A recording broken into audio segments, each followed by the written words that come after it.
The sun breaks through, it's a brand new day. Cove TV's here to brighten your way. Coffee brews, the rhythm feels right. Spark your morning, let's take flight. Feel the buzz, let the energy ignite. We're your crew, bringing morning delight. So grab your cup and let it flow. Cove TV Morning, let's start the show.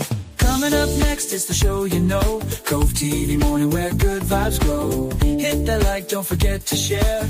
Wake the world, let's go anywhere.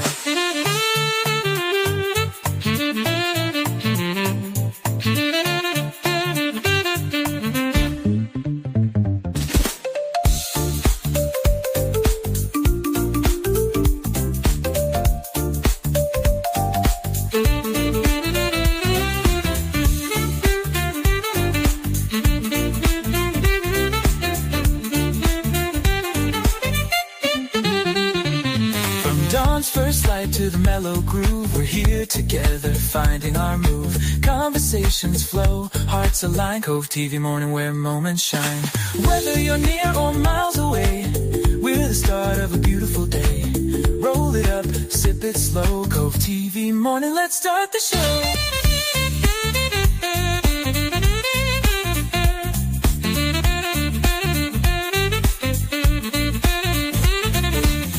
Your head, let the good vibes rain. Cove TV's magic, ease in the strain. Every laugh, every note we play reminds us all it's a brand new day.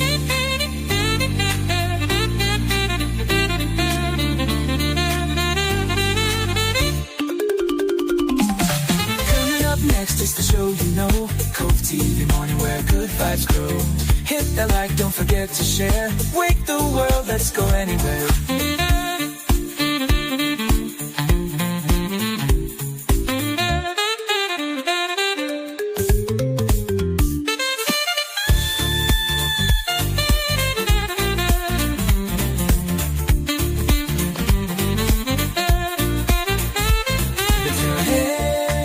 Vibes rain, Cove TV's magic, ease in the strain. Every laugh, every note we play reminds us all it's a brand new day. Cove TV Morning, your start, your glow, with coffee, connection, and stories to show. Thanks for joining, we're glad to know. Cove TV Morning, let's start the show.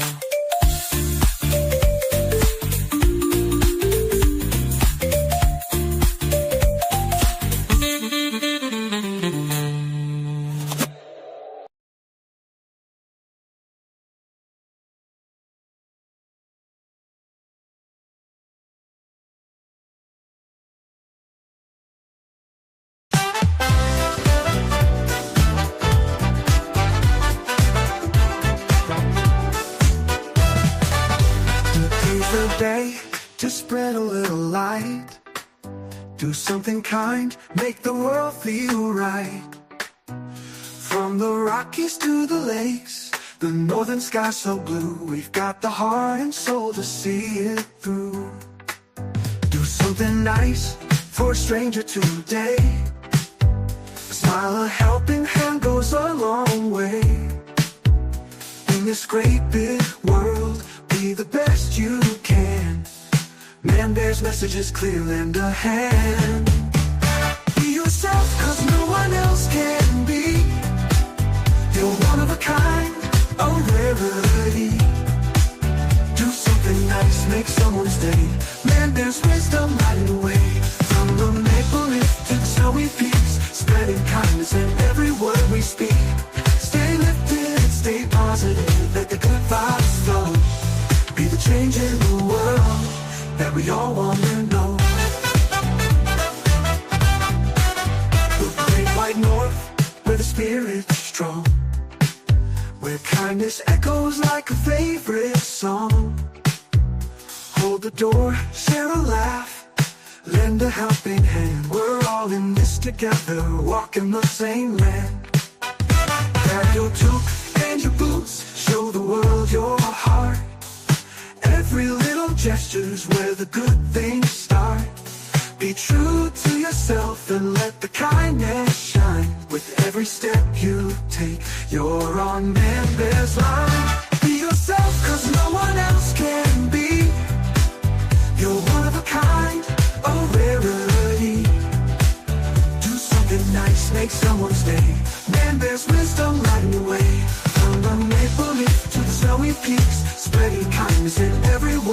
be.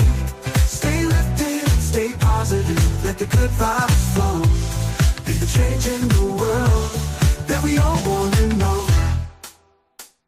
So wave that red and white, let the love flow free. We're stronger together, it's our legacy. Man, let's just keep going, lift up and inspire. Put yourself and chase your heart's desire.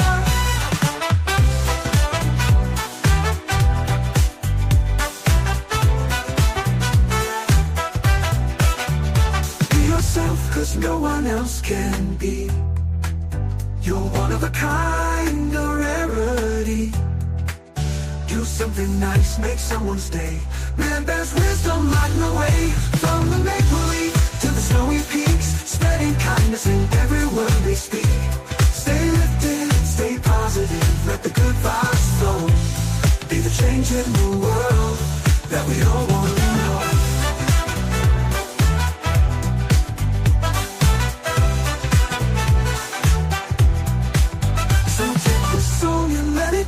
Your guide, with Man-Bear's message right by your side. Do something kind, let your true self shine. The world needs you, one day at a time.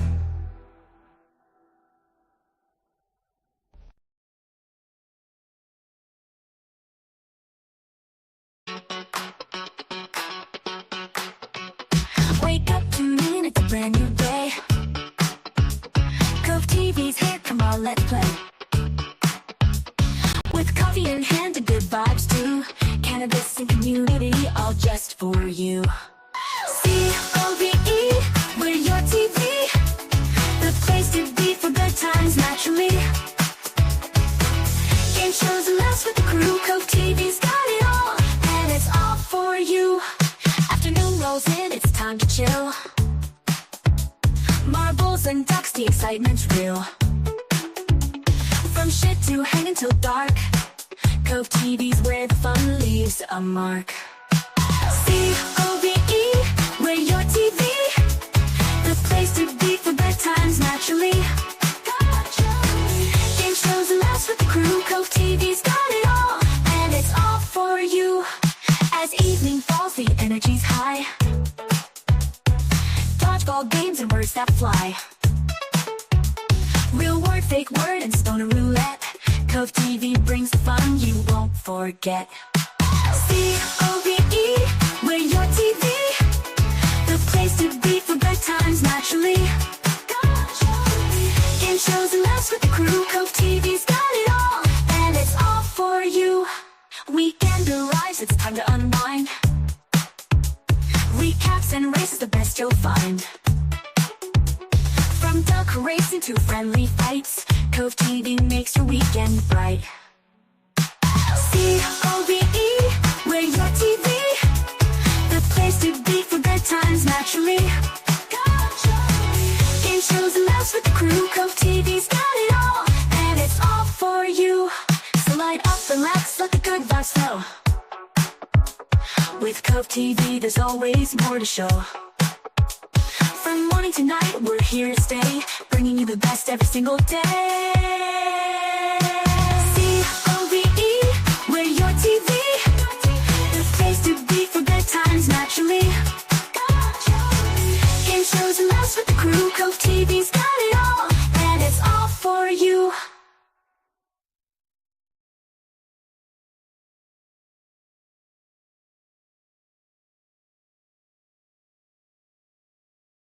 Hot Pockets.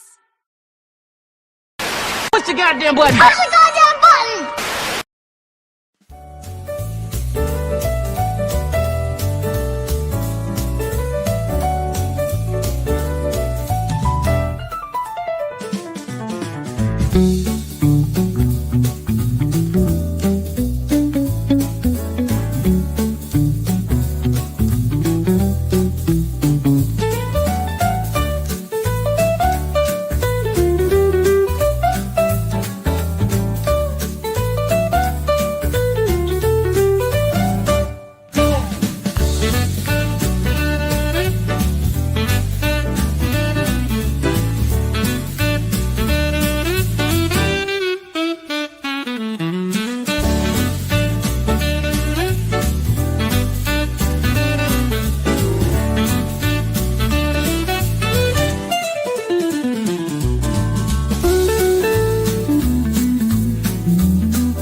Good Friday morning, everybody. What is up, everybody? What is up, Man-Bear?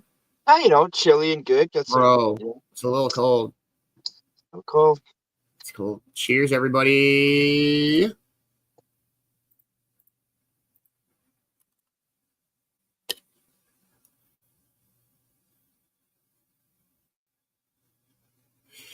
Good morning, my beautiful Amber. How are you, dear? I hope you're having a wonderful, wonderful morning. Good morning, Mindy. Happy Friday. Good morning, Deb. How are you? I hope you're having a wonderful, wonderful Friday. Good morning, Christina. What's going on?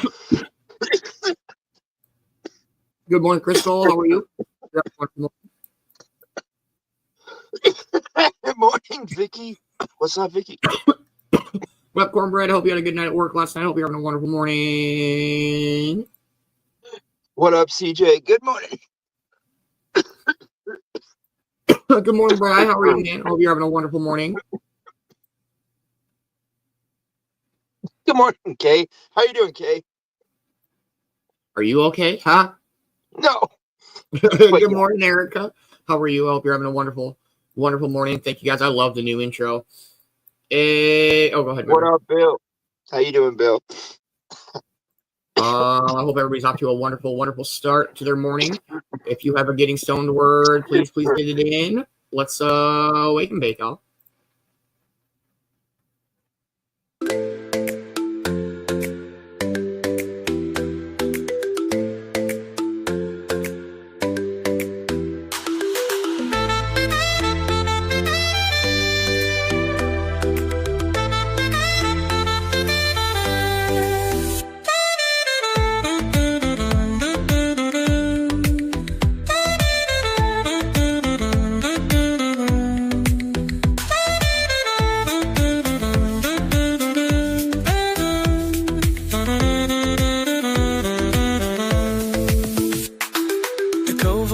Where mornings glow,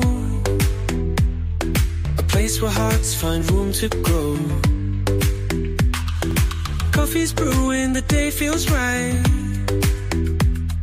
sparking joy in the morning light.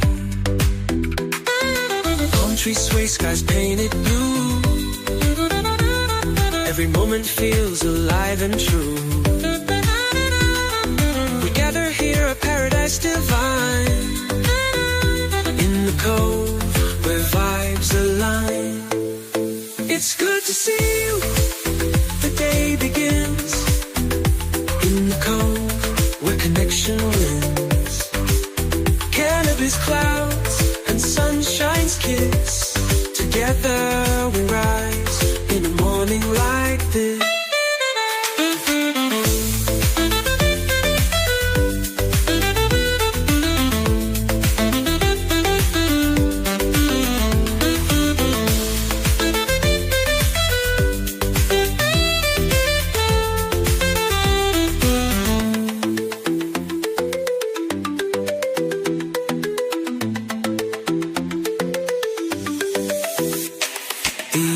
Whispers, the breeze runs free, a canvas painted with tranquility. Coffee warms as the herb ignites, uniting souls in the Cove's delight. Golden sunlight kisses the shore, a rhythm of peace that we all adore. Together we dream, together we stay. Our path each day. It's good to see you, the day begins. In the Cove, where connection wins. Cannabis clouds and sunshine's kiss. Together we rise in a morning like this.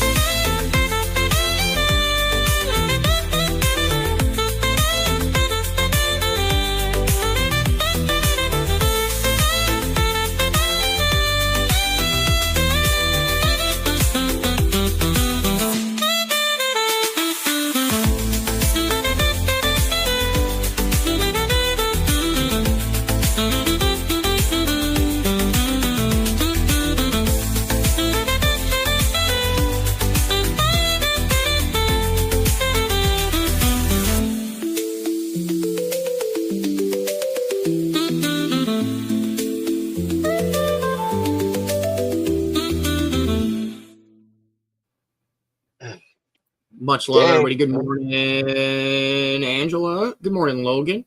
How are you guys? Hope you're having a wonderful, wonderful morning. Cornbread, are you still out there? Do you want to drop that word friends for our Getting Stoned words? If not, Cornbread, CJ, you would be our next Getting Stoned worder if you want to drop that word friends just in case. Hope everybody's having a wonderful, wonderful Friday morning. Morning update for December 3rd, Friday, 20-something or another. Great turf wars last night. Great dodgeball registration yesterday. If anybody is interested in getting on a dodgeball team, please reach out and let us know. I might need to grab a number real quick from Mindy. That's season 3 roster. Season 3.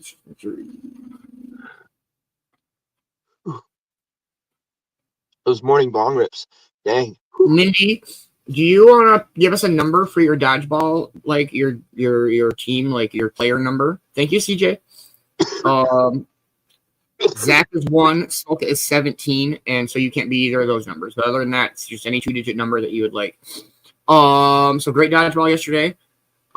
Registration. Great turf wars last night. Our first turf war was me versus the Europer, and it came down to 1-on-1. Europe won after much of me shit talking and losing. The second match was between the Nightshade Brotherhood and the White Tiger Syndicate, Man-Bear and Copsy. And Man-Bear indeed did go down last night. Barely. It came out on 1-on-1. Our third match was the Russo family, Dee Dee Dab's family against the Falconettis. 37. Thank you, Mindy, and I hope that's not like a temperature, but I think you already said that, so I'm going to go with you right in your 37 down. It's locked in. It's too late. Sorry. Yeah. You're number 37 now. You're number forever. Yeah. And then, hey, good morning, Jennifer. How are you? Hope you're having a wonderful morning. So Turf Wars ended, and Magic popped up to hang out with us, and he's like, I'll be right back. And then he pushed the wrong button, and he ended the show. So then we had a take 2 last night that was, it's Magic pushed the wrong button. It was magical. Some insane wizardry last night.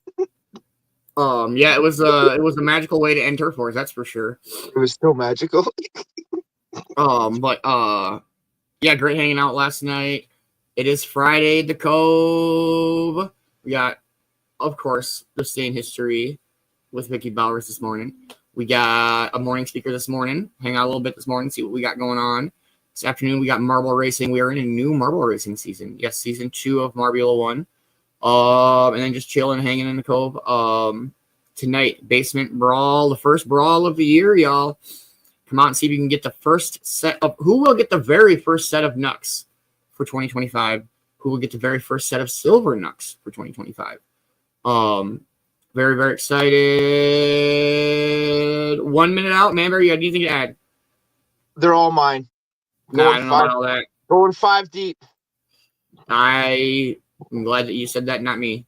I know. After I said it, I was like, oh no. No, as the words were leaving your mouth, you're like, I don't want to say that. It's already out there now. It's on YouTube forever now. That's my resolution now. Hey, good morning, Chris. Hope you're having a wonderful morning, man. It was cool hanging with you for a bit last night. Yeah. I always love it when we can finish some stuff up and open the studio and just kind of chill. Yeah. It's nice. It's especially happy 420, everybody. Sorry, didn't mean to cut you. Make sure you're packing up, loading up, heating up, lighting up, waking up, copying up. It's Friday and up. Let's go, motherfuckers. Smoke weed every day.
Cheers. Cheers, everybody. Okay. Man-Bear, you see that word underneath the emojis? Christina, did you just call a Nissan a Nismo? No way. That's amazing. That's what it is. It's a Nismo. That's what Nissan Is a Nismo a different car that we just don't know about? No, Nismo is a Nissan. That's like a race. Well, it used to be all around race. Like, if not, she has a Nissan. Yeah, a Nissan is a Nismo. That's like, yeah, bro. If you got like a Nismo model of like a Skylines and like Sylvia, so it's something nice. They're like they I don't know about nowadays, but I know like back in the 90s, early 2000s, that was like high performance. Yeah, it's like, you know, like Honda. It's like Spoon. Okay. Or, yeah, my ex-buddy runs a car club down in the coast. It's pretty cool, actually. Wait, now, just before you touch anything, I just want to say good morning, Magic. I hope you're having a wonderful, wonderful morning, brother. Love you, man. I hate buttons. Dude, I was literally talking about that in the morning update. It's so funny, bro. Please don't worry about it. Shit, so much shit happens, bro. You took the crap we gave you pretty good. We dedicated the show After a Turf Wars to you because, well, we love you, bro. And you fucking fucked everything up. I'm just kidding. Oh, it was good times, man. We were just sitting there like, oh, it ended. Who pushed the button? I was like, just all I could think of. Bro, it was great. As soon as I knew immediately. I was like, Magic. I messaged him and I was like, LMFAO, you hit the wrong button. But much love, Magic. Please, just know we're gonna give you lots of shit about it. But for reals, like, we were not upset at all. We literally all like busted out laughing as soon as it happened. Like, Man-Bear was there; he can vouch. None of us were truly mad. None of us were truly upset. We were making jokes about it, what kind of title to come back with having to do with you and Magic, and we were like, oh, we gotta go. Oh, it's Magic, yeah. Or we couldn't figure out if it was oh or whoa, it's Magic. So I was like, I'm just gonna ask his bitch ass. And I actually thought it was ho, ho, ho. I'm not trying to be weird. I literally thought it was ho, ho, ho. Like, it sounds like it almost, right? Yeah, man, that was great. And you took it in good stride, man. And man. For real, we appreciate you giving us a good chuckle last night, bro. And for real, like, it wasn't, but like, everything was done. We were just bullshitting anyway. We were getting ready to open the studio anyway. Yeah. So it wasn't like we were in the middle of a turf war, but even if we would have been, it would have been okay. I would have just stopped everything. We would have started the show and it would have been fine. But it was funny. I hope you learned something. I definitely learned something. I did. Do not let Magic push buttons in the studio. Love you, bro. All right. What has everybody got going on today? It is friggin' Friday. All right. What up, Bill? Welcome back. Go ahead, man. I gotta re-up in a few hours, probably. Oh yeah, it's only 5:30 in like 7 hours. I gotta re-up right before the afternoon show. Other than that, not much. We're getting ready for my daughter's 18th birthday. It's her golden birthday. She's 18 on the 18th of January. Oh, okay. I was gonna say, oh shit, it's her birthday today? No, we're just getting ready because today's like the 2 weeks before her birthday. So we try to get ready 2 weeks before their birthdays, or at least buy their shit 2 weeks before. So then we're not like, oh my God, it's the same day and we forgot shit. Like, yeah. Dan Crystal. So like those Ford Flexes are not the most attractive vehicles. They're not like, as a vehicle wise, they're not horrible, but they are basically just like, if a kid drove, like, you gave like a 4-year-old, it's like the Cybertruck thing, but more like a box. It's just like, draw a car, and they're like, all right. Like, that's how I can draw like faces and shit like that. I can't draw cars. Like, I cannot. I'm not a drawer. I'm not either. And you know, the worst thing is I do draw and I suck at it, but I can't draw hands. Hands are the hardest things to draw. Like, if you draw a little person or whatever, and you know, that's one of the reasons why The Simpsons only has 4 fingers. It's because when they were drawing them, they said it looked funny when they drew 5 fingers on The Simpsons. You know, they say that for real, I could see it being like, the Ford Flexes kind of look like a toaster. It don't matter. Like, the most probably, I'm sorry if anybody owns these. I don't mean any offense or anything, but like the Chevy HHRs, those things are hideous. The old school Pontiac Aztecs with like the half folded back, those things are dopely like horrible. And then if we're gonna go back to the 90s, like the whole fucking front angle, you know what I mean? Like not like it was like a Pontiac Silhouette van. It was like a super angled nose. So did you know that the PT Cruiser was supposed to be a luxury vehicle before it came out? And I actually did you know if you got to ride? Oh, go ahead. Sorry. I got to ride in one of the like actual almost gangster style mini limousine is kind of how they were trying to, like, it was supposed to look like an old gangster car, the PT Cruiser, right? But it was supposed to have a huge back seat like Snoop Dogg style, for real. And I was in one. It was white leather and shit and all nice, and they never made another one again because it cost too much to make them. So they turned them into an economy vehicle for everybody. If you get a good fucking motored PT Cruiser turbo with a 5-speed, those things are fucking badass. You burn tires on those bitches forever. Good morning, Brother Coxie. Hope you have a wonderful day today. See you this afternoon and see you at the Brawl tonight, where me and you get nucks and Man-Bear gets none. Yeah, that's right. Yeah, you're just trying to catch up because I got 5 and you got 4. So if you get nucks, we're tied. Yes. Wait. One question. Do you have silvers? No. Oh, so we're both going for silvers too. Yeah, we're both going for silver. Oh. So when I was working at a gas station, there was a dude so he had like a brand new Nissan GTR, like brand new. It was so nice. So he got it. He lived up in I'm sorry, Stu. The morning show is a closed studio show. We got lots of segments that we go in and out of, and we're always playing music and shit. We're just bullshitting for the time being. Yeah. I hope you're having a wonderful morning though, man. So he lived up in the cities, like Minneapolis, St. Paul. Sorry, that's just what. And this was like springtime, and so it was still cold up there. So he was driving down like towards like southern Nebraska, Colorado, because the warmer it gets, the better those cars run. He wanted to like really push it, and so it was slow. And I had another person there with me, and so I was like, I was like, do you want to, you give me a ride? And he's like, fuck yeah, man. He put $100 bill on the dashboard. He said, if you can grab that $100 bill, you can have it. I couldn't. There was no way in hell. Nope. Nope. He got around the corner and he punched it, dude. And I couldn't have. Nope. You were G-forced. Yeah, for real. It was ridiculous. Like, yeah. Dude, Buddy's dad, freaking, his car got smashed up in the loan or whatever. It wasn't his fault. They gave him like a really nice, like brand new 2015 Challenger. Like I'm talking all the 9s, and fucking. So his son got it, my friend, and he's like, "You want to go for a drive?" I'm like, "Sure," get in there. And he's like, "You might want to put your seatbelt on." I was like, "Oh, fuck you, right?" Like, put your seatbelt on, like eat me, right? I'm in the back seat and I'm like doing something. He hits it. I'm like, bing, bang, bing, boom. What the? Just like I'm like, oh, okay, I see what you mean. Sorry. My dream car has always been 2004 Subaru Impreza WRX STI. I want the original blue gold rims. Like a 90s Mustang GT, like a Cobra would be cool. But it is about that time. We got to do This Day in History coming up. So we should play a song and then we'll jump into This Day in History. I hope everybody's having a wonderful Friday morning. Sorry, cheers, everybody.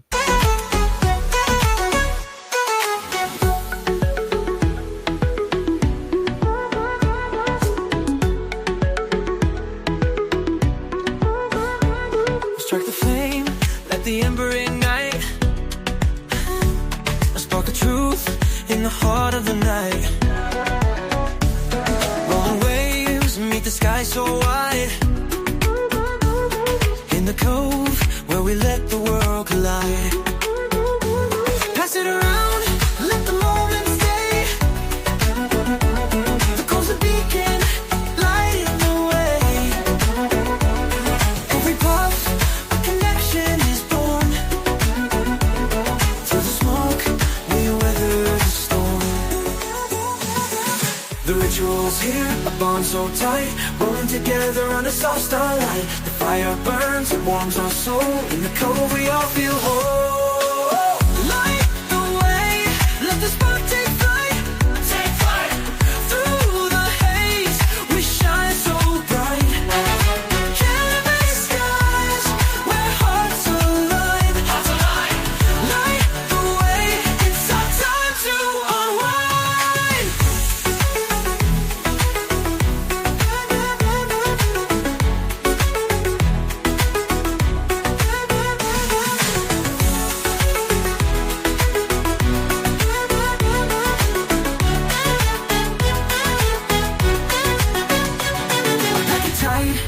watch the magic glow. A ritual only the Cove will know. From bongs to blunts, it's all the same. The spark unites us, it's not a game. Sip your coffee, feel the rise. The morning haze meets golden skies. Cannabis clouds float high above. The Cove is a haven of light and love. Hand to hand, the circle flows. A place where only good vibes grow. Feel the rhythm, let it stay. Together in the Cove, we light the way. Light the way. Let the spark take flight. Take flight. Through the haze, we shine so bright. Cannabis skies, where hearts align. Light the way. It's our time to unwind.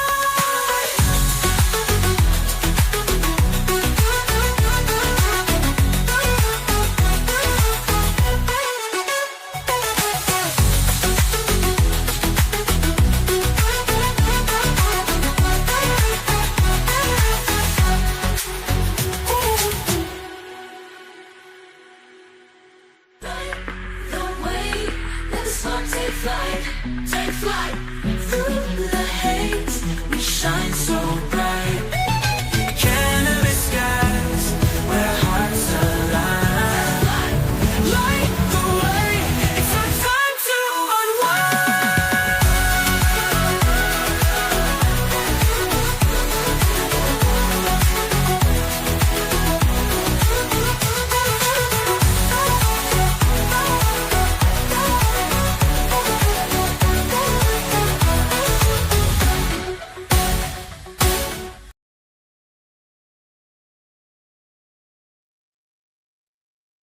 All right, we'll play one more song and then we'll do our stay in history.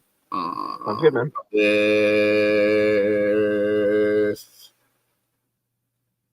With some cheers, everybody.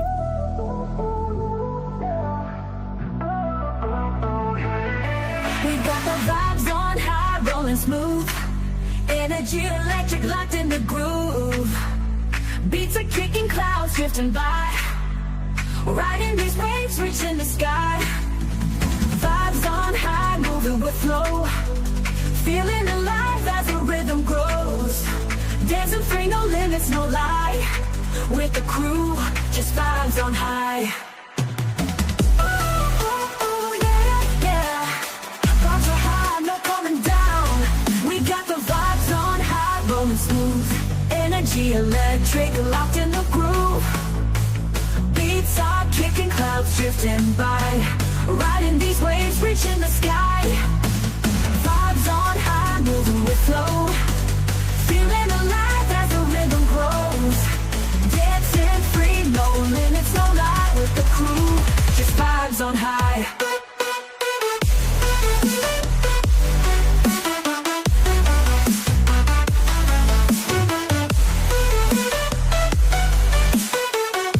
Just vibes on high.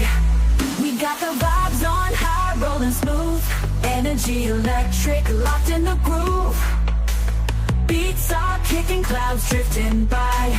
Riding these waves, reaching the sky. Vibes on high, moving with flow. Feeling alive as the rhythm grows. Dancing free, no limits, no lie. With the crew, just vibes on high.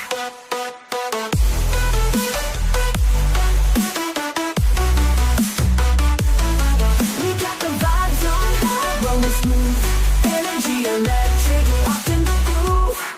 We got the vibes on high, rolling smooth. Energy electric, locked in the groove. Beats are kicking, clouds drifting by. Riding these waves, reaching the sky. Vibes on high, moving with flow. Feeling alive as the rhythm grows. Dancing free, no limits, no lie. With the crew, just vibes on high. Oh, yeah, yeah. We got the vibes on high, rolling smooth. Energy electric, locked in the groove.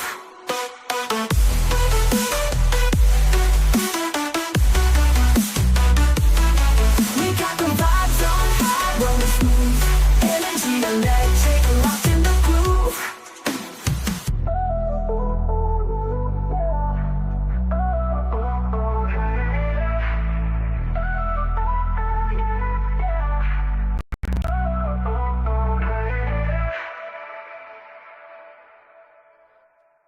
The shit's so dope. I don't condone anybody driving like that, but I'm not nobody's mom. I'm not gonna tell you how to drive. Quick 30-second story. It's snowing out. We're teenagers. My buddy's driving his little standard Sunfire, and all of a sudden snowballs start hitting our car. You know what I mean? Like snowballs start hitting the fight. Ping, ping, ping. And he's on his cell phone, right? Dude, I got to show you this. Okay, so he's got his cell phone in his hand. The snowball start. He drops the phone like this, bro. He just drops the phone, grabs the gear shift, fucking going out. I was like, no way. Dude, it was like something out of a movie. Oh, yeah, all good, buddy, blah, blah, blah, blah. Drops the phone under his seat, not giving a fuck. It was sweet. That's fucking dope. Yeah. All right, here we go. This day in history with Vicki Bowers, everybody. I hope everybody's off to a wonderful start to their Friday.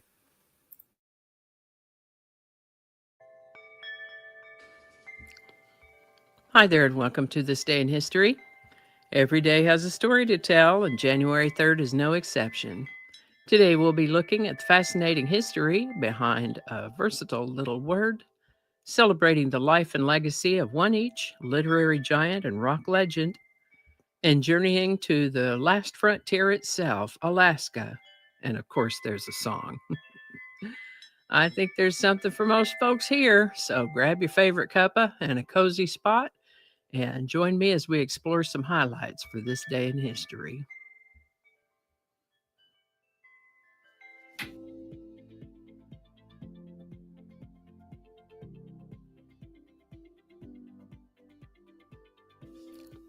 Hi there, and welcome to This Day in History for January 3rd. January 3rd is the third day of the year in the Gregorian calendar, with 362 days remaining to the end of the year, or 363 if it's a leap year. Today's word is toque. Toque is a noun that refers to a small, close-fitting hat. In historical contexts, it often describes brimless hats, typically associated with women. In modern usage, it's a common term, particularly in Canada, for a knitted winter hat, and often called a beanie in other regions. In addition, the tall white pleated hat worn by chefs is officially called a toque blanche, which means white hat in French. This symbolizes culinary expertise and professionalism, and I hear that the pleats on a chef's toque are traditionally said to represent the number of ways a chef knows how to prepare eggs, with some toques having as many as 100 pleats.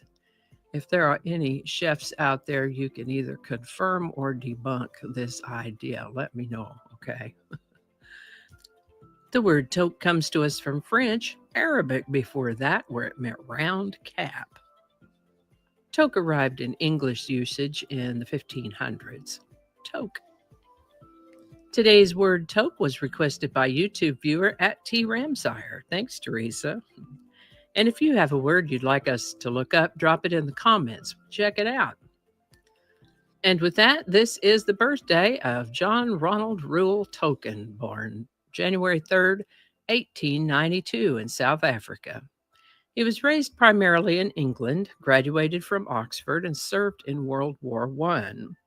He went on to become a linguist, a professor at Oxford. One day when Tolkien was grading exam papers, one of the students turned in a book with a blank page in it. And so he wrote on that page, "In a hole in the ground, there lived a hobbit." From there, he began developing his story into a novel, The Hobbit, which was first published in 1937, along with the sequel, The Lord of the Rings, which was published in 3 volumes between 1954 and 1955. These books have been engaging the imaginations of young and old ever since, and have been made into movies and series for the big screen, television, and other syndicated venues. Married once, his dear wife passed about 2 years before he did. J.R.R. Tolkien died in 1973 at the age of 81. This is the birthday of American singer, songwriter, guitarist, and producer Stephen Stills, born January 3rd, 1945 in Dallas, Texas, to a military family, so they moved around a bit.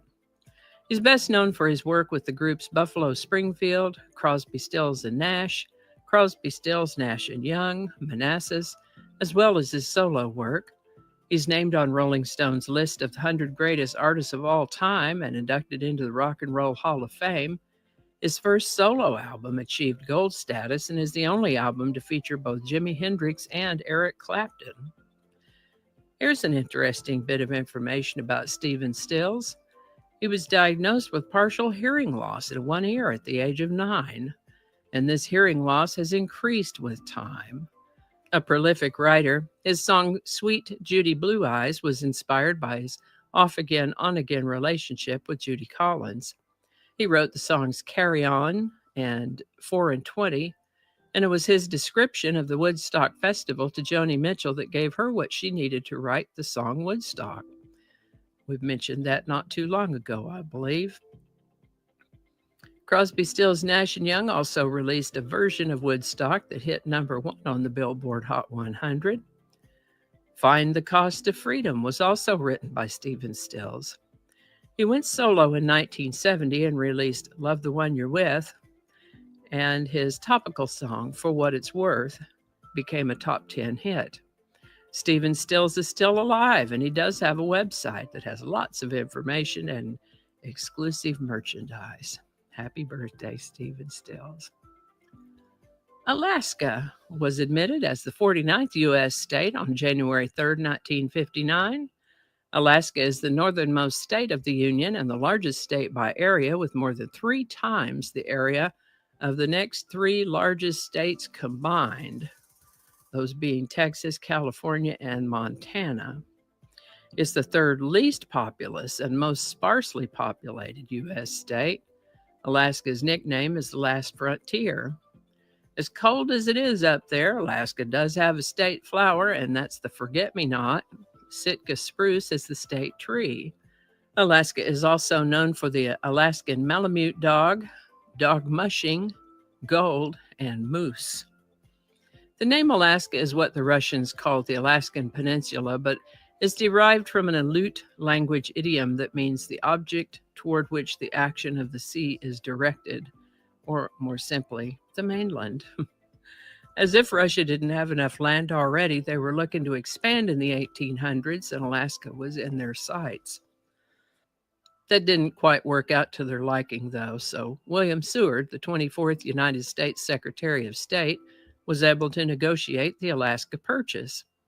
Alaska was known as the Department of Alaska from the mid-1800s to 1844, and then the District of Alaska from 1844 to 1912, when it became a territory of the United States. Alaska was admitted as a state on January 3, 1959, becoming the 49th state of the United States. With all the songs Stephen Stills wrote and performed, whether solo or with Buffalo Springfield, Crosby, Stills and Nash, Crosby, Stills, Nash and Young, or Manassas, it's hard to choose just one to talk about.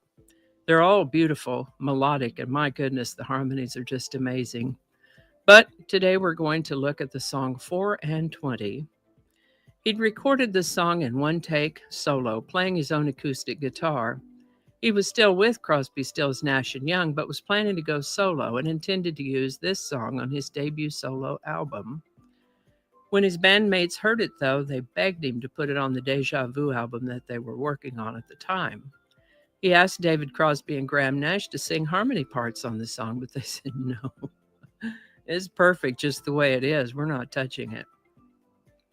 So, 4 and 20 is the only song both written and performed by one member of the band on the Deja Vu album. Stephen Stills said this song was written from the perspective of a man in his 80s who started out with nothing and ultimately ended up with nothing. 4 and 20 by Stephen Stills. Link in the description. And there you have it, a snapshot of January 3rd. From the timeless tales of Tolkien to the unforgettable melodies of Stephen Stills and the rugged beauty of Alaska, today's journey has taken us through literature, music, and history. Thank you for spending a little part of your day with me. Don't forget to share your thoughts or your favorite moments in the comments. I'd love to hear from you. Until next time, stay curious, stay inspired, and I'll see you again for more moments from this day in history. And I think that's going to do it for us today. Thank you so much for watching. Consider subscribing if you haven't already. Feel free to share this video with a link in your email, messaging, or social media. If you enjoy this series, you can check out the playlist that contains these videos. I'll put a link to that in the description. That playlist lives on YouTube, so for other platforms, I'll include a link to my blog page. It's called No Really. You can also find me on Rumble, BitChute, and Odyssey. All those links in that description. Alrighty, that's all I can think of right now. Thanks again, and I'll see you next time.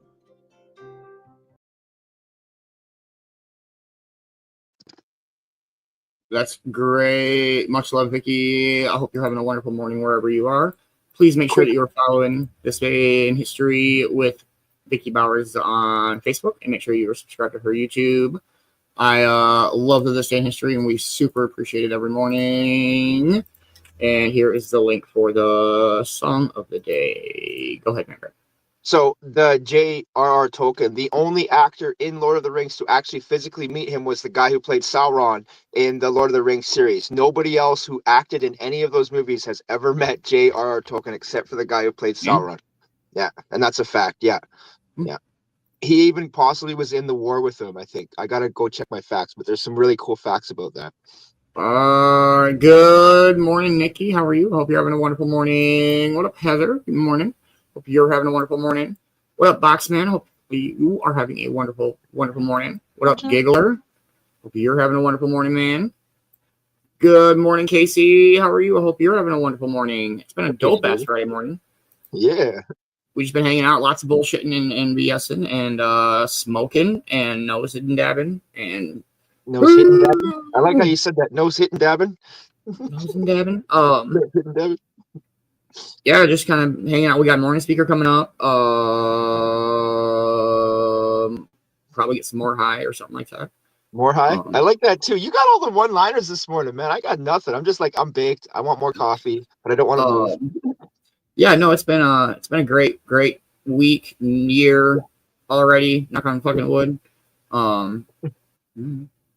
Yeah. And the funniest thing I saw on Facebook was like, do you realize that this year starts with Wednesday, Thursday, Friday? So this year started with WTF. I was like, oh no. Yeah, I saw that. I thought that was pretty good. Yeah. Or the day before, it's like, how can next week, next year, and next month be next week? You know what I mean? For the right? Yeah. Hey, Bill, if we rock, you roll, my friend. Yeah. Let's run, dude, run. No, man, he looks like he doesn't want to. He's just there for the video. He's looking for that crab from the other day. No, he's looking for that turtle from the other day. One that was digging, throwing sand, tripping you out. The birds were tripping me out. But... Well, I thought it was something was digging. You're like, there's something by the shoreline digging in the sand. And we're all like, there is, but it's so small. And then they're like, oh no, the birds are going to mess with it. No. Yeah, dude. That was terrifying. It was. All right. We'll play a song and see where we're at with our morning. Much love, everybody. I don't care what anybody's told you. You fucking matter.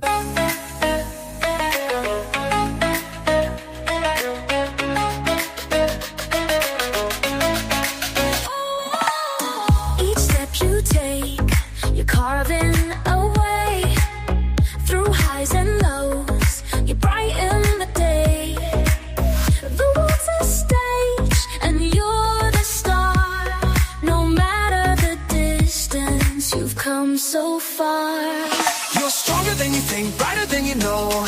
Through every storm you've learned to grow.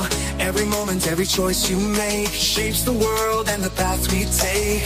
The mirror reflects a soul so true. A light in the dark, yes, that's you.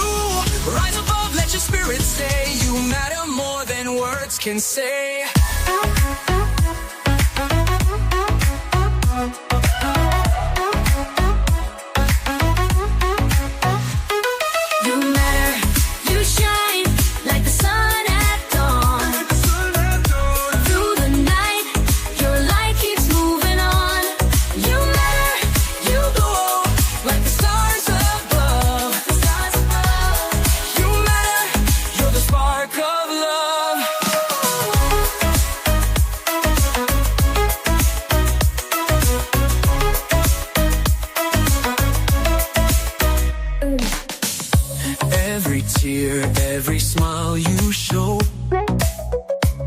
paints the canvas where your colors glow.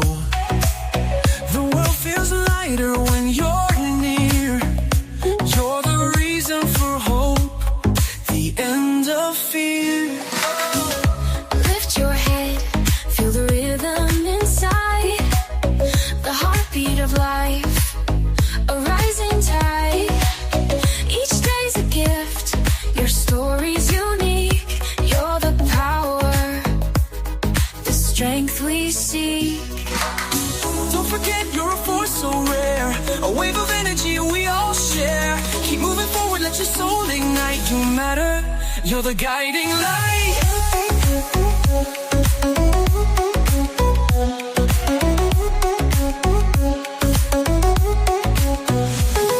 You matter, you shine like the sun at dawn. Through the night, your light keeps moving on. You matter, you glow like the stars at dawn. You matter, you're the spark of love.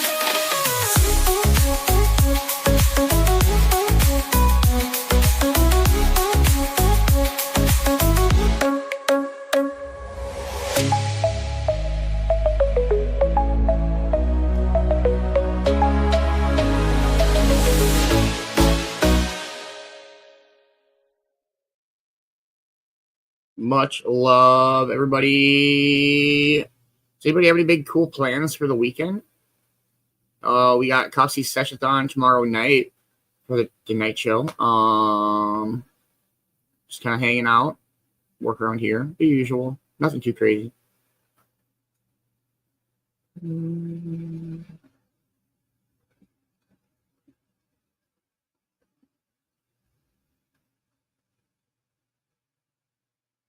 Yeah, I don't know, it's been a great start to the year. I'm excited for this year.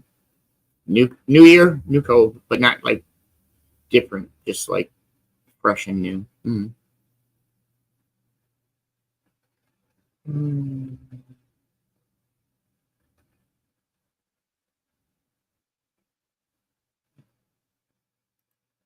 But yeah.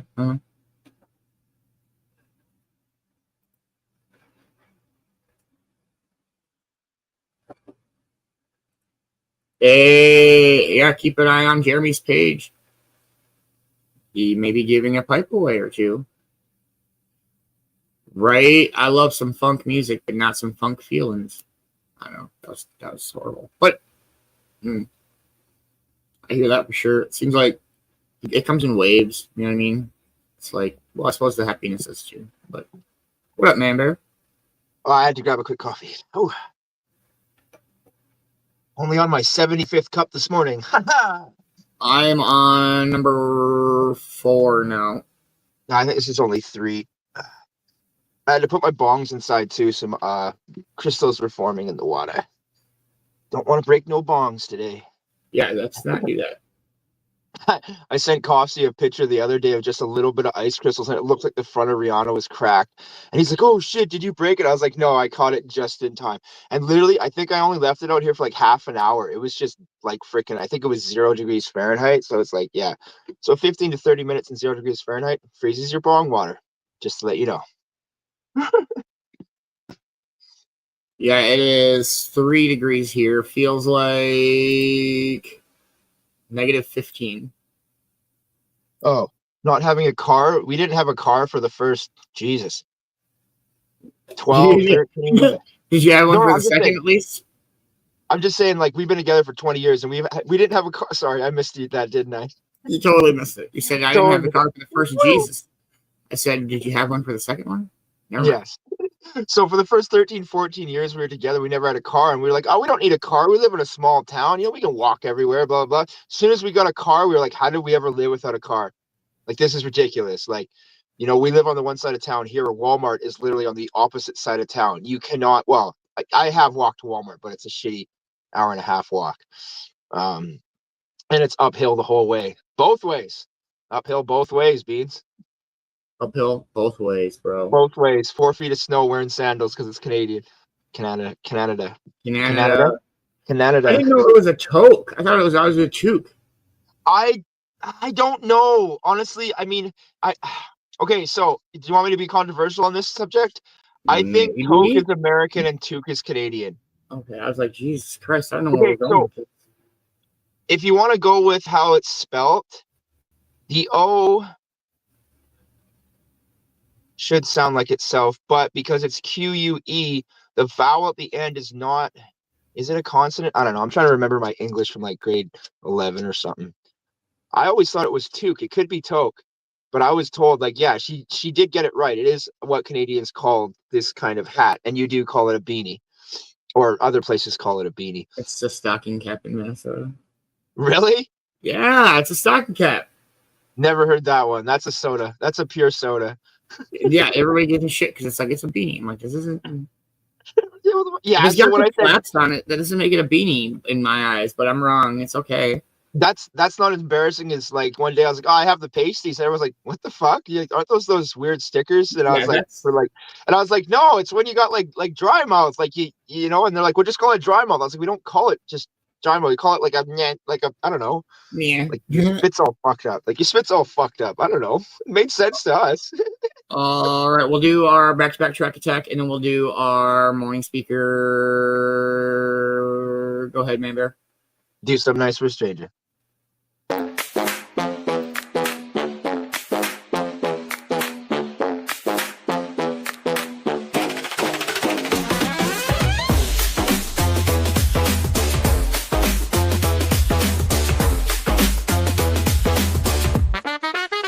Yo, it's a new day, time to shine that light. Do something good, make the world feel right. From the Rockies to the lakes, under sky so blue. Man-Bear's got the love, and it's all for you. Help a stranger, flash a smile their way. A little kindness can make their day. In this big old world, be the best you can. Man-Bear's got the plan, lend a hand, my man. Be yourself, ain't no one like you. You're rare, you're bold, and you're shining through. Spread that love, make someone's day. Man-Bear's wisdom shows the way. From snowy peaks to skies so clear, kind words and vibes we all should hear. Stay cool, stay kind, let the good vibes grow. Be the change in the world that we all want to know. Hey!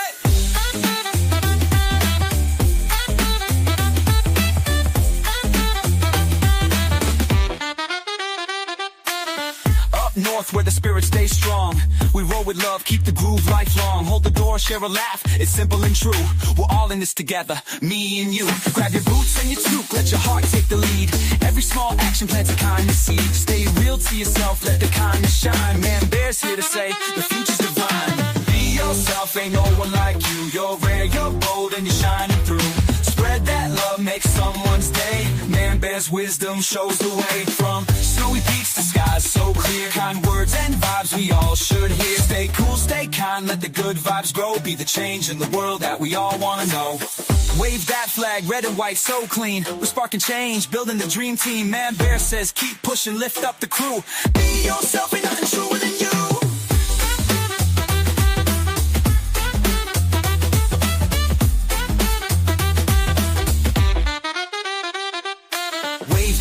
Red and white so clean. We're sparking change, building the dream team. Man-Bear says keep pushing, lift up the crew. Be yourself, ain't nothing truer than you. Be yourself, ain't nothing truer than you. Take a breath, let this message guide. Man-Bear's words like a beacon inside. Do your thing, let your true self shine. One act of love at a time divine.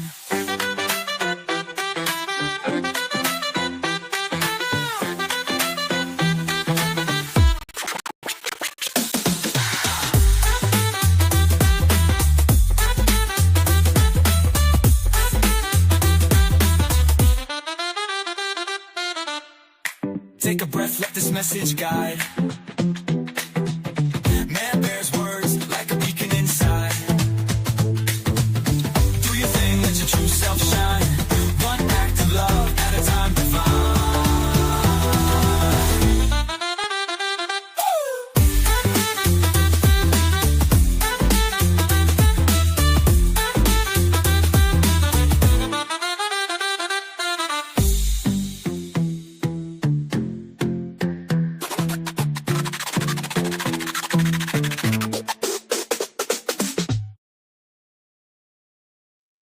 I fucking love it. It's so funky and it's so cool.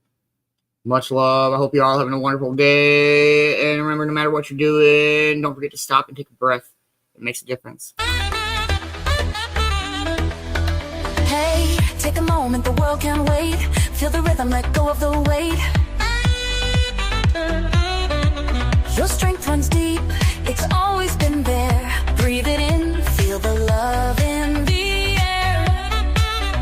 Each step you take is a brand new start. Beanz says you've got the fire in your heart. Lift yourself up, wipe off the dust. In your own strength you can trust. Beanz says just take a breath just for you. Feel the peace as it carries through. Life's a wave, let it lift you high. Each moment glows like the morning sky. Breathe it in, let the calm reside. Find your strength, let it amplify. You're enough and your heart is true. Beanz says just take a breath, just for you.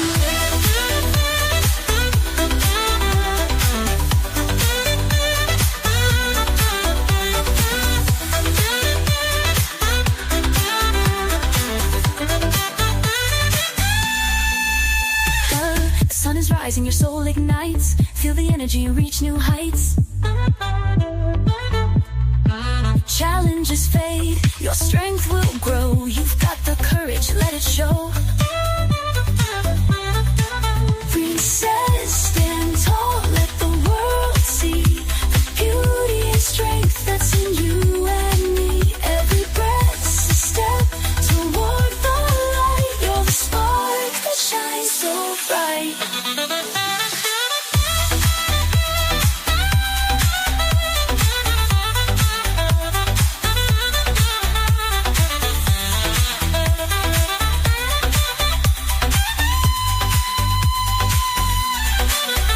Beanz says just take a breath just for you. Feel the peace as it carries through. Life's a wave, let it lift you high. Each moment glows like the morning sky. Breathe it in, let the calm reside. Find your strength, let it amplify. You're enough and your heart is true. Beanz says just take a breath, just for you.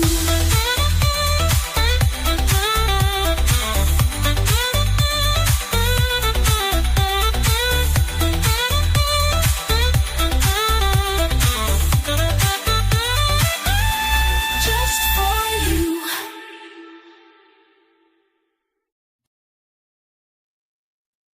Hey, good morning, Brittany. Hope you're having a wonderful, wonderful Friday morning. We're just hanging out. I've got a morning speaker peach. Blah, blah, blah, blah. Morning speaker picked.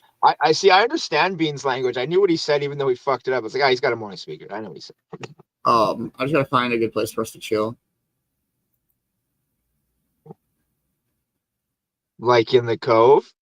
For show in the Cove. Is it New Year, Every day New at 4 Cove? p.m. Eastern time. Sorry, what'd you say? Every day at 4 p.m. Eastern time. Chilling in the That's Cove. right. Chilling in the Cove. Come on, fucker, load. Oh, now it loads. As soon as I push the refresh button, it loaded. Yeah. Like right before, like, yeah. Hey, haven't we learned anything from our amazing brother Magic that you gotta be careful when you push For buttons? real. Much love, Magic. Love you, Magic. All right, everybody. This morning we're going to do a Dr. Katie. Make sure I spell her name right.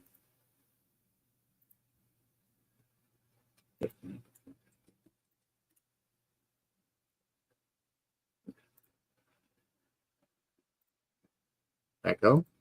Nope. Okay. Hey, everybody. Welcome back to another episode of Ask Katie Anything. I'm your host, licensed marriage and family therapist, Katie Morton. I'm so glad that you're here. In today's episode, I am going to offer ways that we can care a little bit less about what other people think of us. Then I'm also going to talk about ways we can stop emotional eating and how we can use somatic experiencing and somatic releases to help us better manage our stress and anxiety. And then I'm going to try to motivate you to keep going when it feels like nothing's working and everything's against us. I'm also going to talk about how we can better deal with having an invisible illness and how to get unstuck in our life. Now, if you are looking to get your questions answered or want more connection with our community, you can go over to YouTube, youtube.com/Katie Morton/join. You can go over to my YouTube page and join my YouTube memberships. I have live streams 4 times a month over there. At the top tier, you not only get journal prompts every Tuesday and Friday, you also get 2 30-minute live streams every month, as well as 2 60-minute live streams every month. So it's a great way to connect. I also have my Patreon page. You can go to patreon.com/Katie Morton. I have live streams there every month as well. And you can get your questions answered at the $20 tier and above. Okay, without further ado, let's jump into today's questions. Question number 1 says, "Hi, Katie. How can I learn to care a little less about what others think of me, specifically about being liked by everyone? It's exhausting. I'm obsessed with making sure that everyone thinks I'm a nice person or a good person, and the thought of someone being mad at me is really distressing. Worse, I notice that if I even think someone doesn't like me, which might not even be true, I double stress and try extra hard to win them over. I'm constantly concerned with the little things, like making sure my smile was big enough when I said good morning, or rereading an email several times just to make sure that I was friendly enough, etc. I realize it's not realistic for everyone to like me, but it's hard to let it go, LOL. I'm a longtime listener, so I know many of the skills and advice may be transferable here, but I don't remember a question about likability being asked specifically. So I'm tossing it in the mix. Thank you so much for all that you do. Your podcast is awesome. I'm so glad. Now, there was another one. I'm just going to read this because we're going to go through it and they're very closely related. It says, I feel the same way. I'm so concerned with making sure I am a good or nice person that I often end up thinking back to any conversation that I've had that day and see if there's anything that could have been misinterpreted and come out as mean, even if I hadn't intended it that way. I just feel so awful, and I feel like I have to go back and apologize. Sometimes it happens immediately after a conversation, especially when I've had to ask someone to give me some space, and then I feel like it might have been too harsh or something, even though I said it in a very gentle way. And then I can't even feel comfortable with the space that they gave me because I feel like a horrible person the whole time. If I ever think I might not be a good or nice person because of something I've said or done, I just feel so awful. Where does this come from? And what can be done to alleviate this feeling? These are great questions. How can we care a little less about what others think of us? Now, this can come from a lot of different places, and I feel like the origin is important here because that will lead us to what we can do to alleviate it or to better manage the urge, so to speak, okay? Number 1, and I think probably the most common that we don't realize, is if we didn't feel safe growing up. This could come from a lot of places. This could definitely be trauma related. This could also mean that our parents weren't consistent, right? Maybe we had an alcoholic or a drug addict in our home, and that meant that we weren't sure which parent we were going to get. Were they going to be nice and friendly or harmful and terrible? We didn't really know. And so that kind of unease or lack of consistent safety or reliability of our home growing up can lead us to feeling like we're always walking on eggshells, and our safety and security relies on the interactions or the behaviors of other people, right? So the way that we interact with them or the way that they're going to act towards us, that's the crux of our safety and security. Therefore, what is happening here is what is known as fawning. Now, if you haven't heard of our stress response is otherwise known as fight or flight. People talk about that a lot. Fight, flight. You either fight back or you run away. However, there are 2 other types of stress responses that are not as active, and that is freeze, which can often be associated with dissociation or playing dead, kind of playing possum. And the 4th, the other one, fawn. Now, fawning is when we extremely people please in a hopes that we will be safe and we won't get harmed again. I believe that's what could be happening here. Because we don't feel safe and secure, because we are pushed into our stress response, we don't know what else to do, we extreme people please. That's why it's important for everyone to like us, because we don't feel safe or secure unless they do. Now, that's one piece. Another place that this could come from is what I struggle with, which is people pleasing, not necessarily an extreme form, but a piece of it. I definitely like to be liked, and I don't like confrontation or conflict. I don't like to ruffle people's feathers, right? Boundaries are tricky. That's where this can come from as well. And then the third piece, and then I'll get into what we can do, is kind of where like a low self-esteem component can be here as well. Now, obviously, self-esteem can be related to trauma. Hello, shame. It also, when we people please, that means we don't think so highly of ourselves, or we can't feel safe or relax until someone else feels safe or relaxed. That means we're looking outward, not inward. So you can see how it connects to all of these, but I feel like it's important on its own as well, that if we don't think very highly of ourselves, then a lot of our value, a lot of our worth comes from what other people think. Hence why it's really important for them to like us. Okay, now just to recap, right? Because there's kind of those three places that we thought it could come from.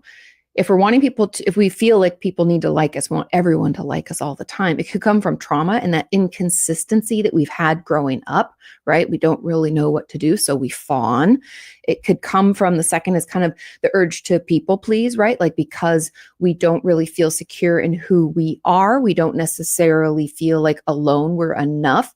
And a lot of our value and worth is wrapped up in that, which ties nicely into the third, which is the self-esteem, the lack of self-esteem. If we don't think very highly of ourselves, we aren't very confident, we're going to look outwards to others to reflect back what we're hoping to get, which is that we're good, that we're enough, and that other people love us or like us at the very least. Okay. So depending on where it's coming from, you can kind of see that the ways that we're going to manage it are going to be different. Now, if it is trauma-based and we think it's coming out of that shame feeling, then what the work we're going to have to do is to work to process that trauma. That answer sucks, I know, but sometimes the best way out is through, almost always through. And so we have to heal from that. Maybe that means distancing ourselves from relationships that are continuing to cause this feeling in us, or maybe be more traumatizing or re-traumatizing. Maybe that means that we finally need to talk about the things that we're embarrassed of, we feel shame about, we feel guilty about. We need to work through that with a therapist, ideally, okay? And then in the people-pleasing piece, we move into the second, which I struggle with the most. I believe that a lot of this has to do with sitting in the discomfort of not knowing if someone else is happy or not. And something that I know that's easier said than done, so just hang in here with me as I walk you through this. Something that I used to do that I try not to do anymore is I used to be able to like feel a room and notice like, oh, they're a little spine. Is something okay? Are you okay? And I'll ask a lot, like a check-in. Oh my God, are you feeling okay? What's happening? What's happening? I try to not do that anymore. And that doesn't mean I don't care. I have to change the way I think about it. It doesn't mean I don't care about the other person. It means that I don't need to put all of my energy into reading them. If they have something to say, they have to say it to me, because otherwise then I end up in these relationships where I'm always checking in on them, always making sure they're okay. And that can cause a situation, which I've been in before in a few friendships that I've had to end, where they never check in on me. It's always me checking in on that because I've created that dynamic in the relationship, right? I hold myself accountable. I've done that. I've created that dynamic and I've kept checking in and only asking them about them and not telling them about me. So I don't check in on people like in the way that I used to. It doesn't mean if someone's like crying, you can't say, how are you? I mean like subtleties that I'm picking up on, like the vibe. I don't have to do that. Also, noticing what comes up for me when I say no to things I don't want to do, or when I don't do those check-ins. I've been journaling a lot about how I feel. Where is that coming from? What's this sense of unease that I experience? And so part of people pleasing is finding ways to assuage your own anxiety, figuring out what purpose that urge to please others comes from, and what it means when you don't. Because for me, a lot of my self-worth is wrapped up in how other people perceive me.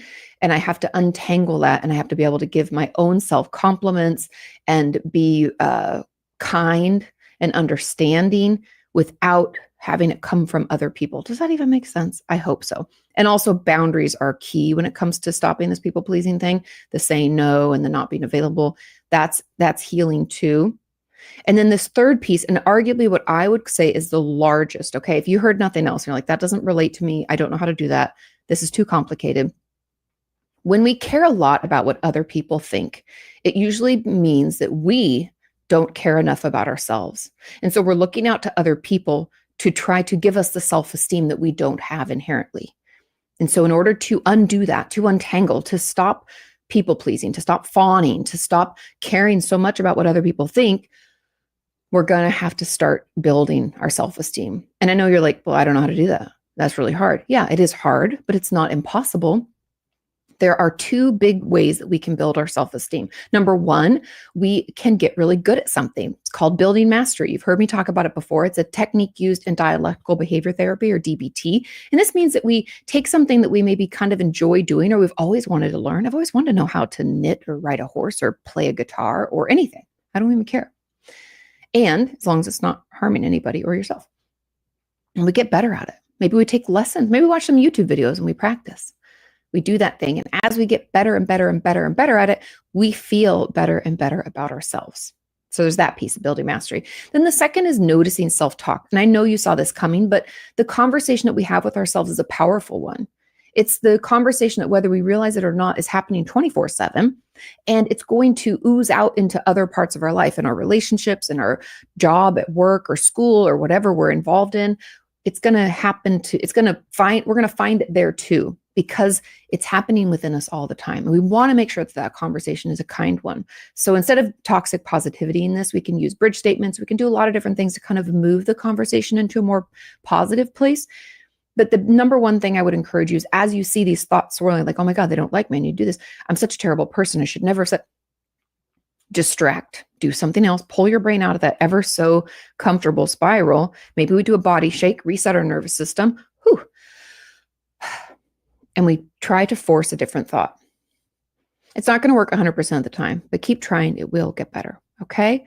So remember, if you are worrying too much about what other people think of you, maybe that means we need to work on past trauma, possibly, or inconsistencies growing up. We maybe need to heal from those relationships. Maybe that means we need to acknowledge our own like fawn response / people pleasing, how that ties in.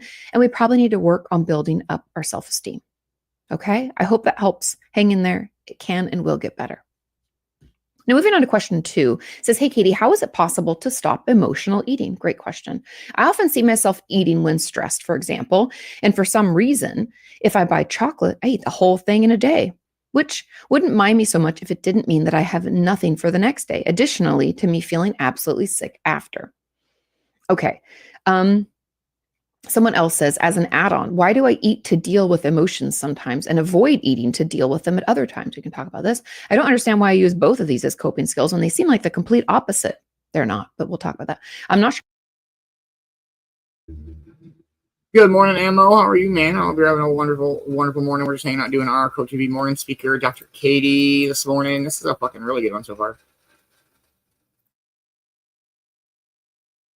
Sure how to stop until I understand how each are serving me. I hope this makes sense. Totally makes sense. Okay. Now, emotional eating is interesting.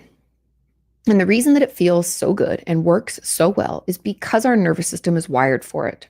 When we suck and swallow, it triggers our vagus nerve. It's very soothing to our nervous system. If you don't know, our vagus nerve is the 10th cranial nerve, I believe. It's the longest of them. And it's involved in all sorts of things, from our rest and relaxation sensation to heart rate and blood pressure and digestion. There's a shit ton of things it's involved in, pretty much everything in your body. And triggering it helps calm us down. Hence why children, babies, and like babies specifically, are soothed when they're fed. They're breastfed or bottle fed. They suck, they swallow, they look us in the eyes, and they can even get sleepy. They get calm. You can even, sometimes if you're feeding a baby, you can feel them literally go and like sink into you and relax. We are soothed through that. Hey, good morning, Double Dice Bread. Hope you're having a wonderful, wonderful morning. We're just doing our morning speaker this morning. It's Dr. Katie. For eating is soothing to our system. So I'll put that out there because there's a lot of guilt and shame about it when it's how we're wired. But the question, how do we stop doing it then? Well, shit, my nervous system is like queued up. And I need to be soothed.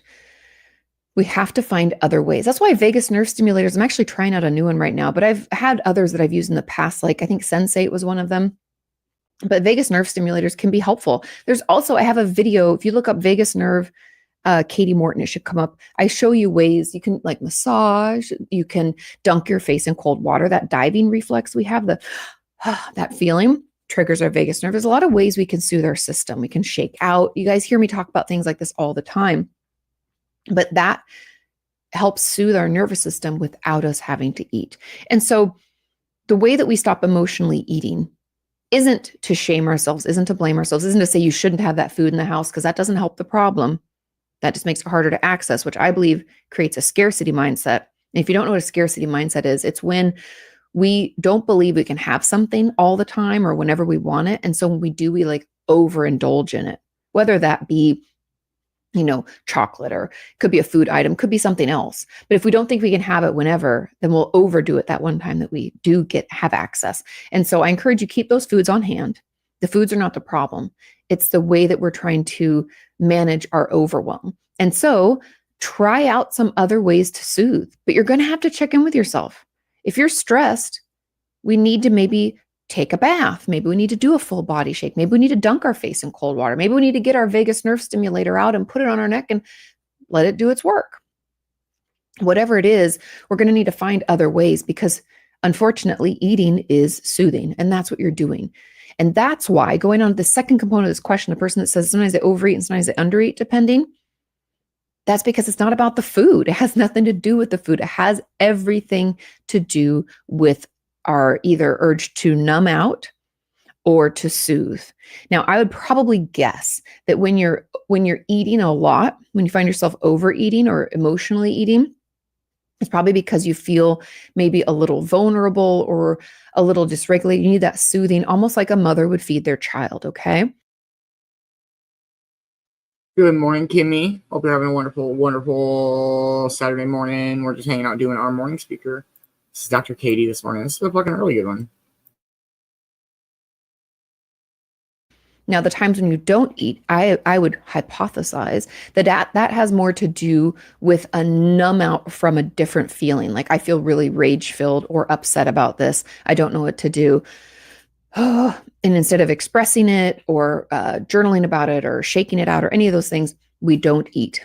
And it's a way to distract ourselves from those experiences because we're thinking all about the fact that we're so hungry. And it's just using food in these ways is just our way of coping with an experience that we wish we weren't having, something that's uncomfortable.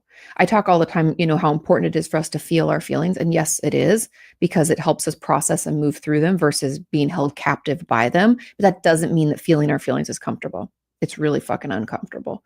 And sometimes we just don't feel like we can, or we don't know how. And so we're using food to cope. And so that's why it doesn't really matter. We can undereat, overeat. Sure, eating itself is soothing to our system. But I would just assume that you're toggling between avoiding eating and overeating, depending on what you're needing at the time. Are we wanting to soothe? Are we wanting to numb out completely?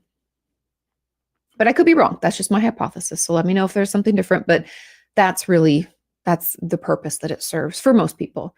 If you think I missed something, leave it in the comments and we'll talk about it more. Moving on to question number 3. This question says, hey, Katie, can you talk about somatic responses to stress and anxiety? How does one manage this? Okay, now there's a comment on a couple add-ons, but we'll get into those later. So I just want to address this first. Now, have you ever had all of a sudden you get the chills, or you just feel like you need to move your leg or kick it out or something? I know some people have restless leg syndrome. That's not what I'm talking about. I'm talking about kind of those little ticks, little jerks we can feel. Those are often signs that our body needs to move something through it. That's an automatic somatic release. And I think it's really fascinating to learn that when I just feel like I need to move. Do you ever feel that? I sit a lot for work, unfortunately, and I'll feel like I need to just stretch, or I need to stand up, or I need to do this. That's my body's way of saying, hey, we're feeling a little locked up here. We need to move this through. And the ticks in particular, those shivers we can get, is a good indication that we need to do some movement to help move through our stress or anxiety that we're experiencing. Okay, just throwing that out there. It's a good little red flag. So put that in your brain and help that remind you that maybe I should get up and shake out, or maybe I should do some of the things that help soothe my system. Now, when we're feeling stressed or anxious, that means that we are in our stress response, that fight, flight, freeze, or fawn. And especially when we go into the freeze or the fawn, which are not movement related, these are stagnant types of our stress response. When we find ourselves in those, That's where this is going to benefit us the most. So if you find yourself dissociating a lot or feeling like extreme people pleasing a lot, we're going to want to have some somatic ways to deal with this. Now, somatic responses, I'm not sure if this person's looking for tools, but that's what I'm going to offer is, even just starting with like hand massages. If you feel comfortable when you're in the shower, put your hand under the water and pay attention to how it feels as it hits your fingertips and all the way up to your wrist and your elbow, right? Do your other hand, do your feet, things that feel okay. Just drawing yourself into your body. That's why I love yoga personally. It's been really healing for me because it forces me into my body versus pushing me out, which is kind of that urge to numb out and shut down that we all feel from time to time. And so body shakes, cold water on the face, water in the shower on our arms, those are all ways to bring ourselves back into our bodies. And then when we want releases, that's like why we do the shaking and the walking and the moving. Even just repetitive kind of stimming movement can be really healing and helpful in that case. All with the goal of getting that nervous or anxious or stressed out energy that's coursing through us, giving it a place to go.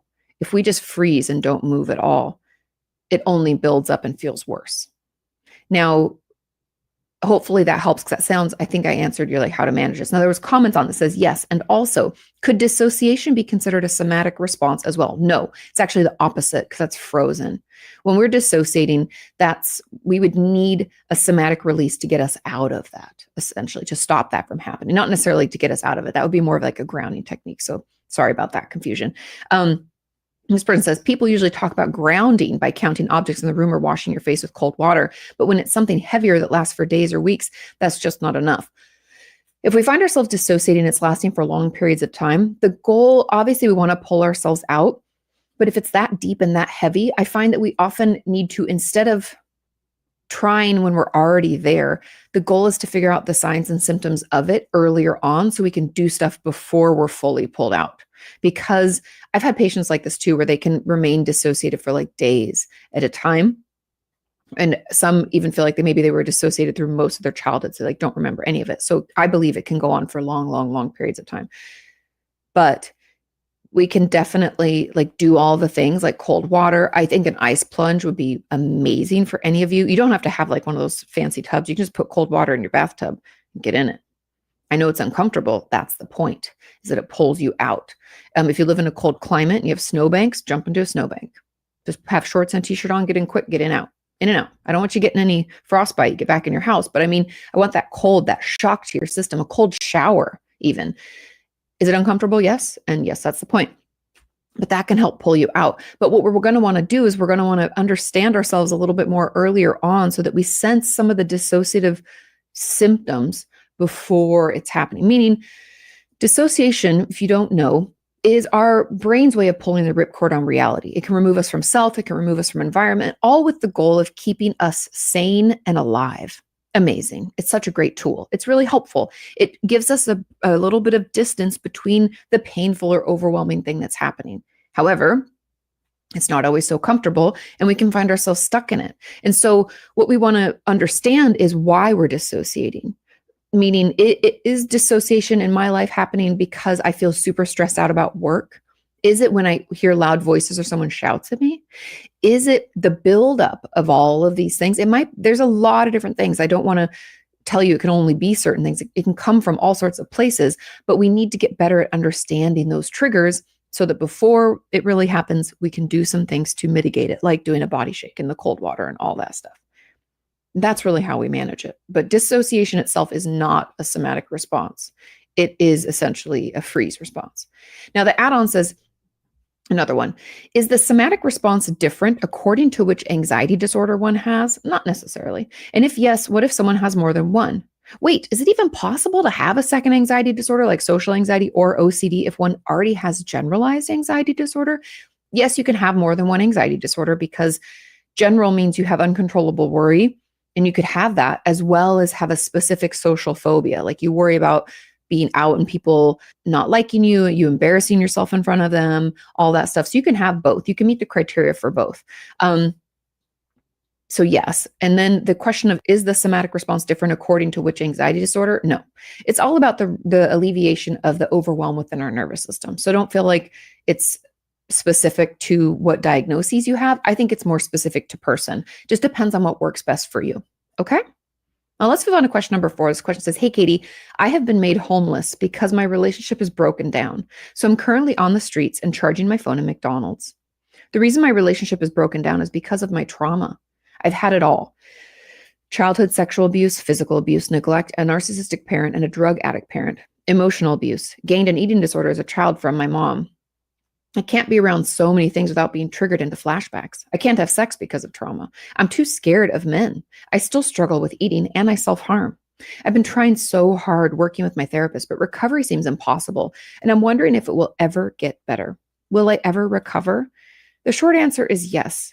We need to get you some extra support. I don't know where you're located, but I'm assuming your therapist is helping you, but you also could benefit from a social worker and potentially like an occupational therapist. We need to get you someone who can help get you environmental support, right?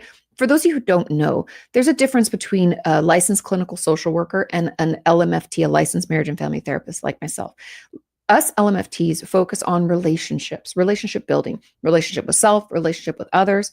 Social workers primarily with it, like the reason they were created was to help with a relationship with environment, meaning to making sure that you have all the resources that you need. It's connecting you with a shelter, with maybe some low-cost housing, helping make sure that you have transportation to and from your medical appointments, all of that stuff to help you essentially feel better, do better. Now, yes, social workers can also offer therapy, but a big piece of it is making sure that we have all of that extra environmental support. So we need to make sure that we get you someone like that to help you gain, or I guess have access to a home, to have access to support and the basic needs that you have as a human, just like me, right? We all have these needs, and I want to find a way for you to get those met. And so my goal for you would honestly, instead of feeling like, oh, I have to move through this trauma and I have to process this, yes, that will be part of your recovery. However, right now, I really want you to focus on the basic needs. You need to make sure you can sleep. When we're homeless, I'd assume sleep is very difficult to come by because it's not safe. I do know through research, this is total random fact, we know that when we sleep in hotels or places that aren't our own home, that we don't sleep as well, that like half of our brain stays awake. I forget the system they call it, but essentially like our alert system, because we don't quite feel secure there. And so part of our brain stays kind of awake so that if something happens, someone tries to break in, if someone tries to get into our hotel room, we can wake up easy and get ourselves out of there. It's protective. I'd assume being homeless is no different, that we can't fully rest because we don't feel safe or secure. So we can't get into that deep sleep. I want to make sure that you're able to get those needs met. So let's focus on, maybe ask your therapist if there's a social worker you could be connected with, or if there's an occupational therapist or someone in your area that can help get things back together for you so that you can feel safe and okay and you have a stable home. Because not to get into too like nitty gritty of old psych theories, but there's this, if you haven't heard of Maslow's hierarchy of needs, it's essentially the belief that like we can't work up into, the top of the hierarchy is like enlightenment or self-actualization. But the basic stuff is like air, food, shelter, like we need to have those things first. And I really want you to focus on that, because we're not gonna be able to do this trauma work until you feel okay in your environment. Good morning, darling. I hope you're having a wonderful, wonderful morning. We're just doing our Cove TV morning speaker, Dr. Katie, this morning.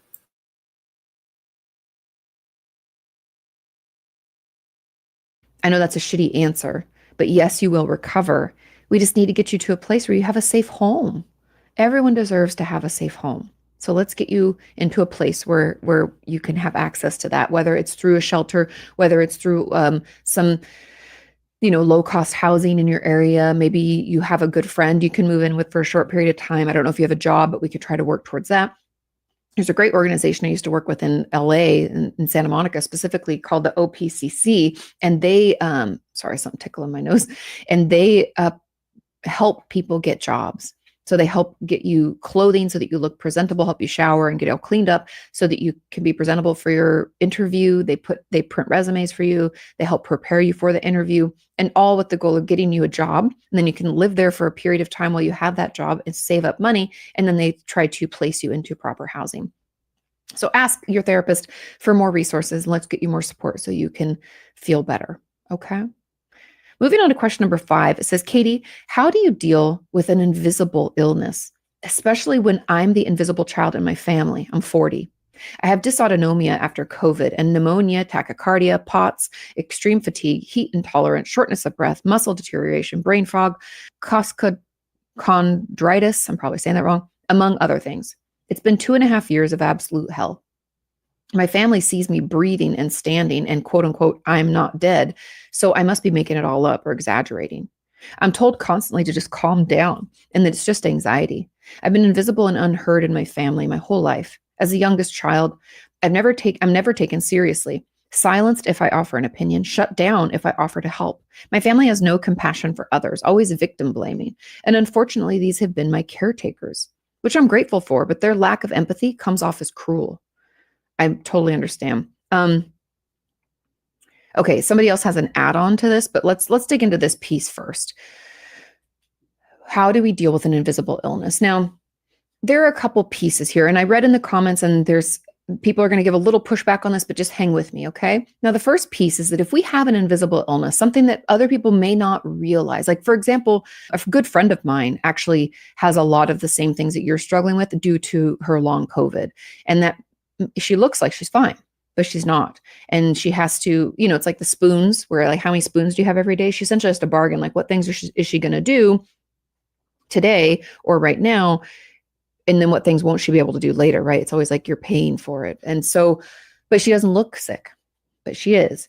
Now, in this case, because I do have a friend who has a lot of the same things that you have, like the tachycardia, extreme fatigue, the heat intolerance, all that stuff.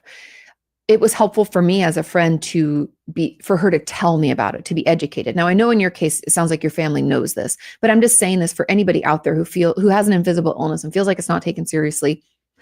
Please give people in your life an opportunity to understand. Now, it's not, and this is where I know there's going to be pushback, so just hear me out.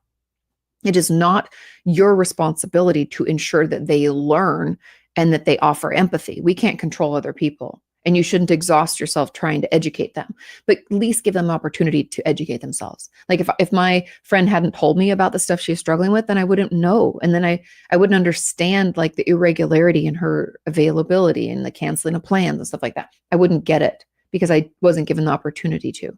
Okay. So give people an opportunity to meet you where you're at. Now, when it comes to our families and people who insist on not seeing us, not listening to us, not educating themselves, unfortunately, we can't force them. We don't have control over other people. And if it's really harmful to our mental health and making us feel worse day after day after day, then we might not want to spend that much time with those people. I'm not saying you have to cut your family off. That's pretty intense. I know that comes with its own pain and baggage. However, nobody says that you have to spend a ton of time with them, especially if they're shit talking you and victim blaming and saying you're exaggerating, blah, blah, blah, right? We don't have to spend that much time around them. I encourage you to spend time around people who do want to learn, who do want to support, and who just believe you because they know you. You don't have anything to prove. Just give them, if you give people an opportunity to educate themselves and they do, those are your people. Okay. Now, I do believe that, spending too much time around people who don't believe you and who question and say, well, you're not dead, blah, blah, blah, like make comments like that. I believe that like erodes at our own self-worth, our own self-esteem, and even maybe in our own belief about our situation. We might have some shame and guilt and embarrassment about our illnesses that we have zero control over. And so if you're not in therapy, I'd encourage you to get into therapy. If there's a support group in your area or online, for people especially with long COVID, I know that there are some of those, so maybe look into them, but just having other people who get it can be really healing, limiting the amount of time we spend with people who are not trying to understand and, making sure that we aren't taking what they say to heart. And that's why we have to limit our encounters. Now, there was a comment on this. It said, My question is similar to yours. I can't play sports anymore, which was like half of my life, and school was my other half. And I love both so, so much, but now I'm just home all day. How can I cope with losing these big parts of my life and with the feeling of meaninglessness when nothing I feel productive or matter at all anymore? Every day is kind of the same. I'm just surviving. I have things I like doing, but that will never make up for the loss of everything I'm missing in life. Thank you so much for your podcast, Katie. It makes me have something to look forward to. Of course. So happy to help. And I do realize, so we'll get into that question, but at the very end of that first part of the question, they said, unfortunately, these have been my caretakers, which I'm grateful for, but their lack of empathy comes off as cruel. If there's any way for us to I don't know if we have other options for caretakers or if we have other people who can come in to take care of us and to assist. But I really, as much as possible, it's just shitty when you feel kind of frozen or stuck there. I might look into, I know, and again, this could take a lot of brain space and take your time with it, but we might want to look into what other access to care we have. Like if there are, people that will come and pick you up and take you to appointments so you don't have to have your family do it, because it's just like having them there is just not helpful. Or like if there are other groups, support groups and things you can become a part of. I think those are all really helpful in healing. And as much as we can, we want to have other supports outside of them. Like even our community online. If we can't get out of the house and we can't minimize the amount of time we spend around them, we can at least have support when we need it through the amazing communities that exist online. And that means that you don't have to be taken anywhere. You don't have to use your energy getting to a place, and you can get support that way. So maybe that's another possibility there too. Now, the person who's talking about how you lost these big parts of your life, whenever we we're diagnosed or we contract an illness that is chronic or at least long lasting within some form, there's going to be this big piece of grieving. And I encourage you to journal about it, to cry about it, to let yourself feel it, the loss.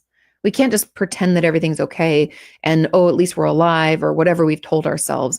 It's okay to be sad and to be mad and to grieve it like the loss of anything. Give yourself that opportunity. However, I will challenge you that, so as we can let ourselves grieve, and you don't have to rush that process, but I also want you to find some things that you can do now. I know you used to love playing sports and you love school. Are there other things we can learn to do? Maybe you take up crocheting. Maybe you decided that you like the paint by numbers or color by numbers. Or I have a friend who does like the jewels that they glue in. I forget what she calls it. Can we do some of that? I know those things are not the same as what you used to do. That's kind of the point. We're going to have to find other things that we're meeting us where we're at. Like I used to love playing sports as a kid too, but even as an adult, I don't have the time or sometimes the energy to do it. So what else can I do? I have to fill my life with other things that are enjoyable. Are there short books that you enjoy reading that you feel like you can manage a chapter at a time because they're nice short chapters? I don't know. Let's try to find some other things that can bring us some sense of fulfillment, some sense of enjoyment. Maybe since we love sports so much, could we manage a team in some way? I don't know, again, your capabilities. I'm just throwing things out there that like there are more ways to be involved in sports rather than just play them. I don't know if you're into stats. I don't know how much brain space that takes from you. I don't know how bad your brain fog is if you have it, but I'm just saying there's other things that we can do, other ways that we can find fulfillment in our life. And unfortunately, as we grow and change and things happen, we have to pivot, we have to adapt. And I really want you to try to find some things that bring you fulfillment and joy, just like those old things used to. Okay. So think outside the box, get creative. It does get better. Final question is question number 6. It says, I'm divorced 4 years after a 30-year marriage. And now that I'm past the anger and resentment of betrayal, we get along, which feels better in my body and is easier on our grown kids and a few mutual friends. It was a confusing relationship and even more confusing of a breakup, but I feel like I'm on solid ground now, except that I cannot seem to connect with anyone on a romantic level. I see friends all around me, meeting, dating, connecting, falling in love, and I feel like a mere spectator. I'm at peace, but lonely, and I feel stuck. My career has faltered as well. I don't know how to get out of my comfort zone. I need to, however, my job depends on it. I'm in sales, and I don't want to be alone for the rest of my life. How does one become unstuck? But this is a great question. And I'm so glad that you're feeling, you've moved past the anger, the resentment, and you get along enough, which is good for the fact that you have children together. Even though they're grown, it means you can get together and it's not horrible. And that is wonderful. Something has happened inside of you that's bigger than that relationship. I don't know, because you said betrayal. So was there cheating? Is there some kind of internal dialogue you're having about what happened in your marriage? Is there some kind of belief about who you are or what your self-worth is? Or did your self-esteem take a hit? Something happened in there. There's some belief that we have. There's something shook us to our core. And it might even be, I'd even hypothesize, because as a therapist, I always want to look at this. It might even connect to old patterns, things from childhood, other relationships we've had. I want maybe take some time and journal about this. Like what would it look like for you to date, to fall in love, to connect with someone, to have sex with someone else? What would that look like? What would that feel like to you? What kind of beliefs do you have about that?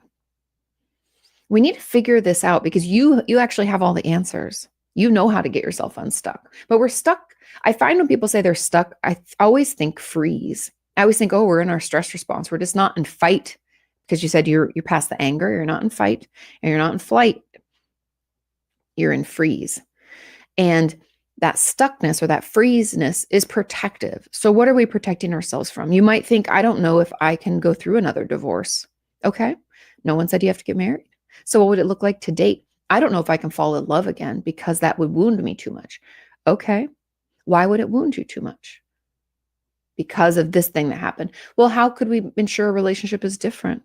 How could we take our time? What are the things we can learn from our past relationship? And maybe the red flags we overlooked early on and just didn't realize they were there. Right? There's a lot we can learn from a past relationship gone wrong, so that we are more informed as we move forward. That doesn't mean we have to jump into the dating pool. And I'm not here to tell you that anybody needs to date, but you said you're lonely and you need to get out of your comfort zone. So why are we frozen in our comfort zone? There's something in there. There's other fears that have come up for you as a result of this, and it has nothing to do with your ex-husband, I assume, anymore. It has to do with you. So what movements or what changes do we need to make? What do we need to process, maybe?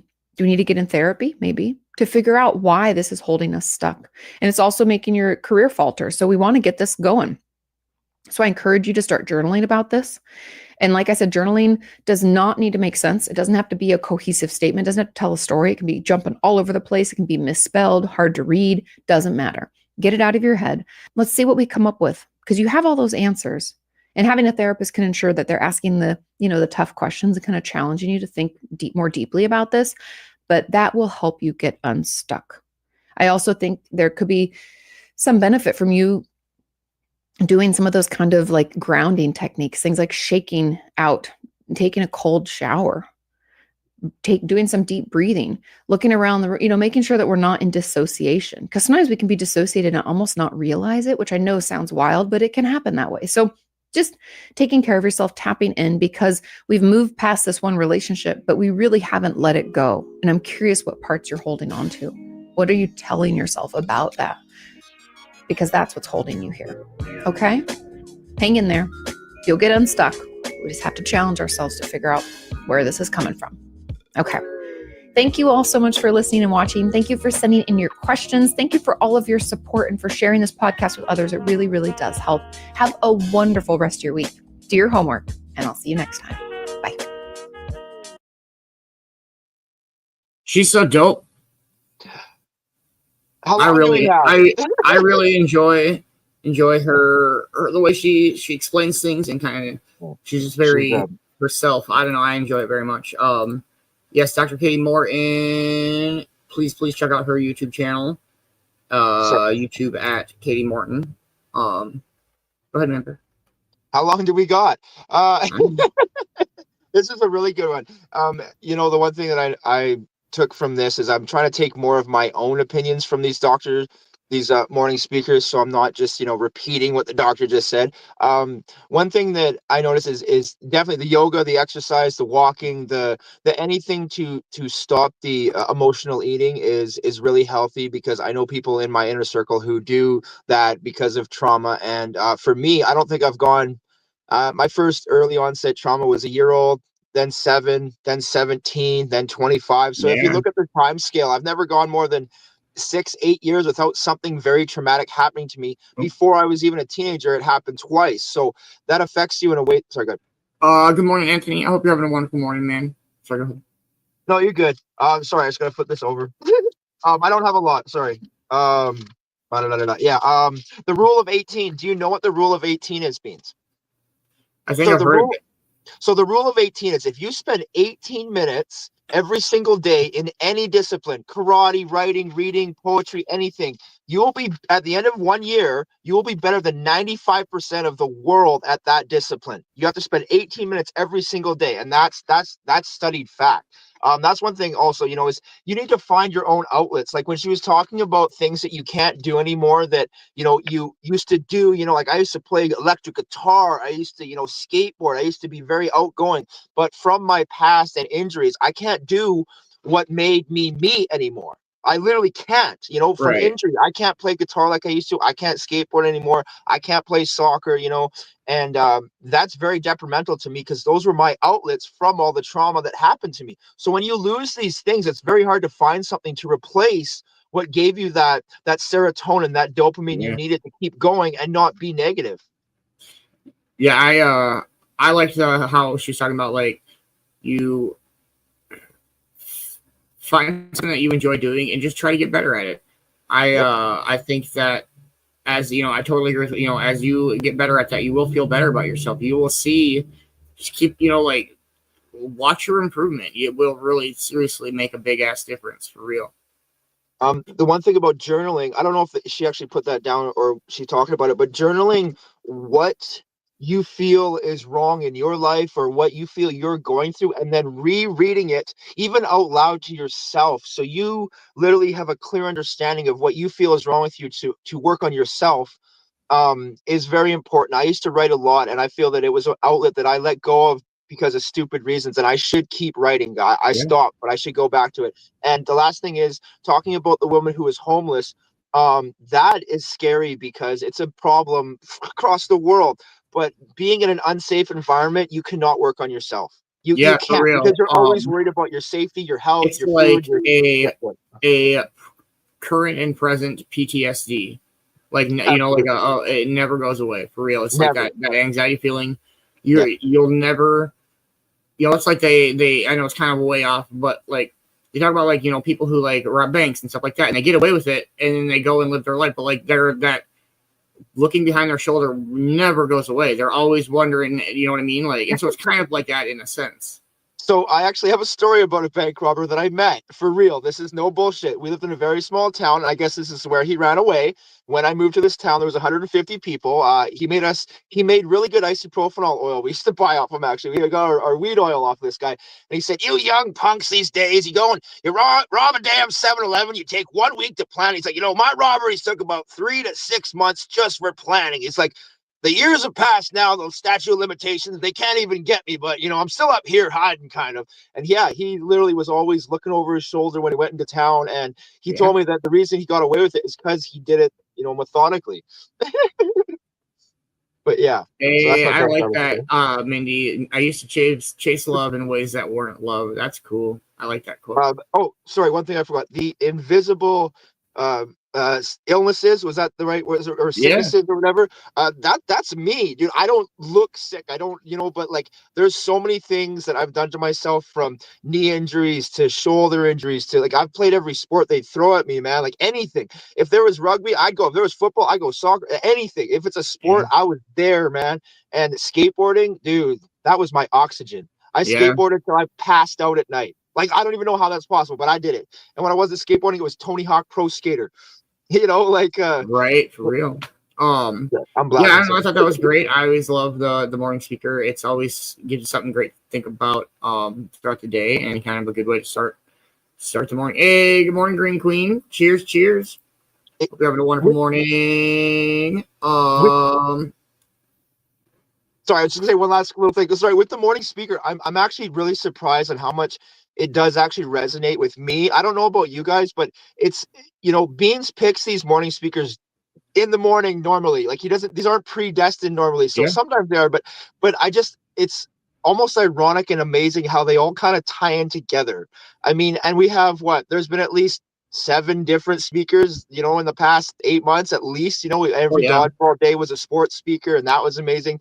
And I hope that these morning speakers help you ask questions and hopefully help yourself a little bit or somebody around you, because I know they've helped me.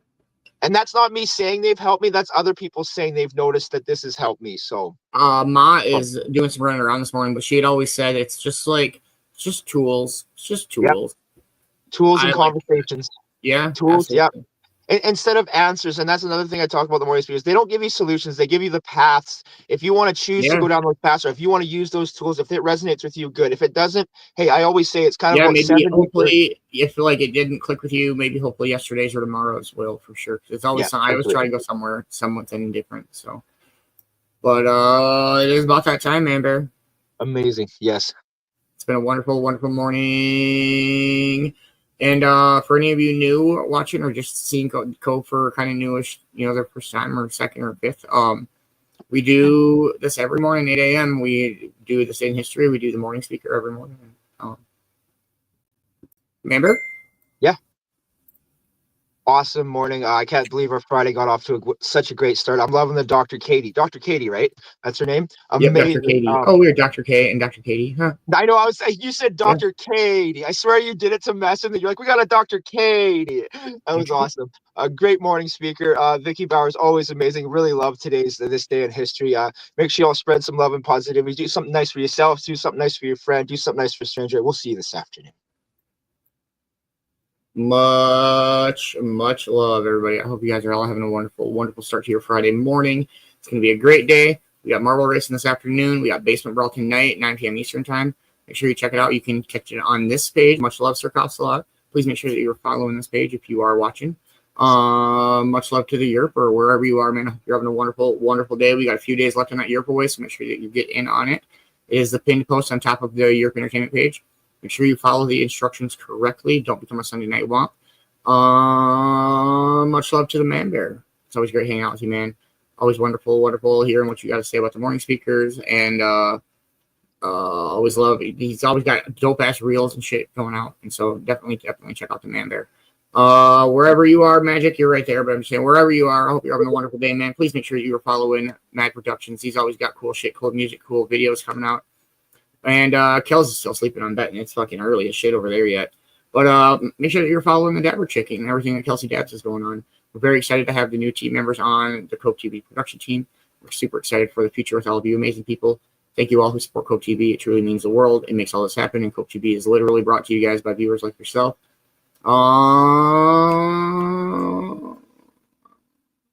Thank you, Vicki Bowers. Always love the same history.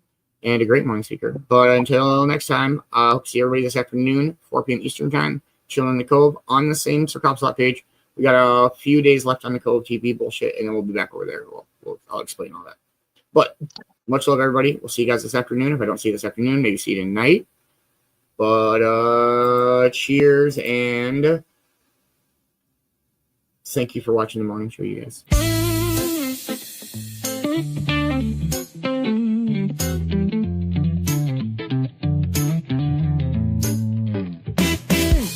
Started with a story to share. Vicki B's history brought us there. From lessons past to hope anew, the morning speaker shared wisdom too.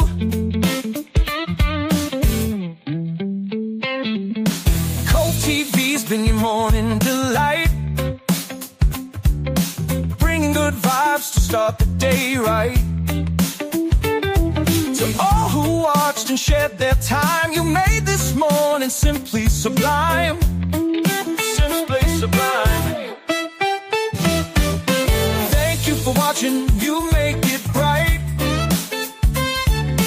Cove TV brings the morning light.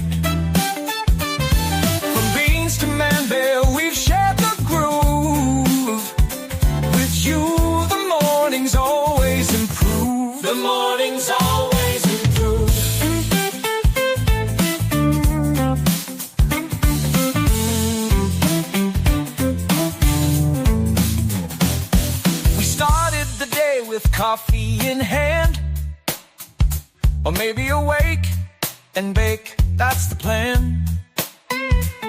Your smiles, your laughs, your spirit's so kind. You're the reason Cove mornings shine. From Beanz' beats to Man-Bear's cheer, the vibe we share is always clear. We're grateful for you, our audience so true. Cove mornings wouldn't shine without you. Wouldn't shine without you. Thank you for watching, you make it bright. Cove TV brings the morning light. From Beanz to Man-Bear, we've shared the groove.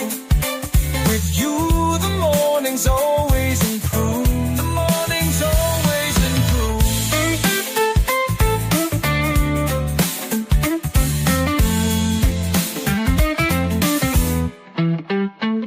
It's more than a show, it's a family we've grown. A place where positivity's always shown. With every sunrise, we'll meet anew. Cove TV mornings are thanks to you. Thanks to you.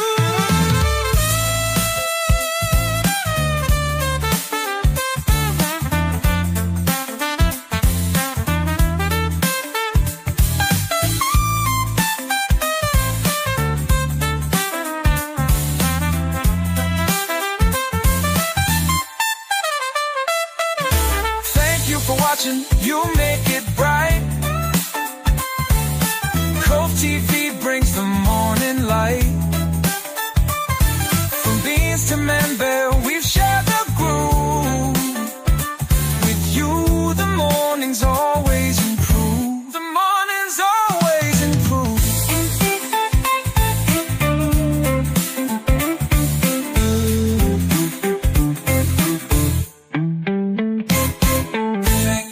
Watching Cove morning shine because of you, because of you.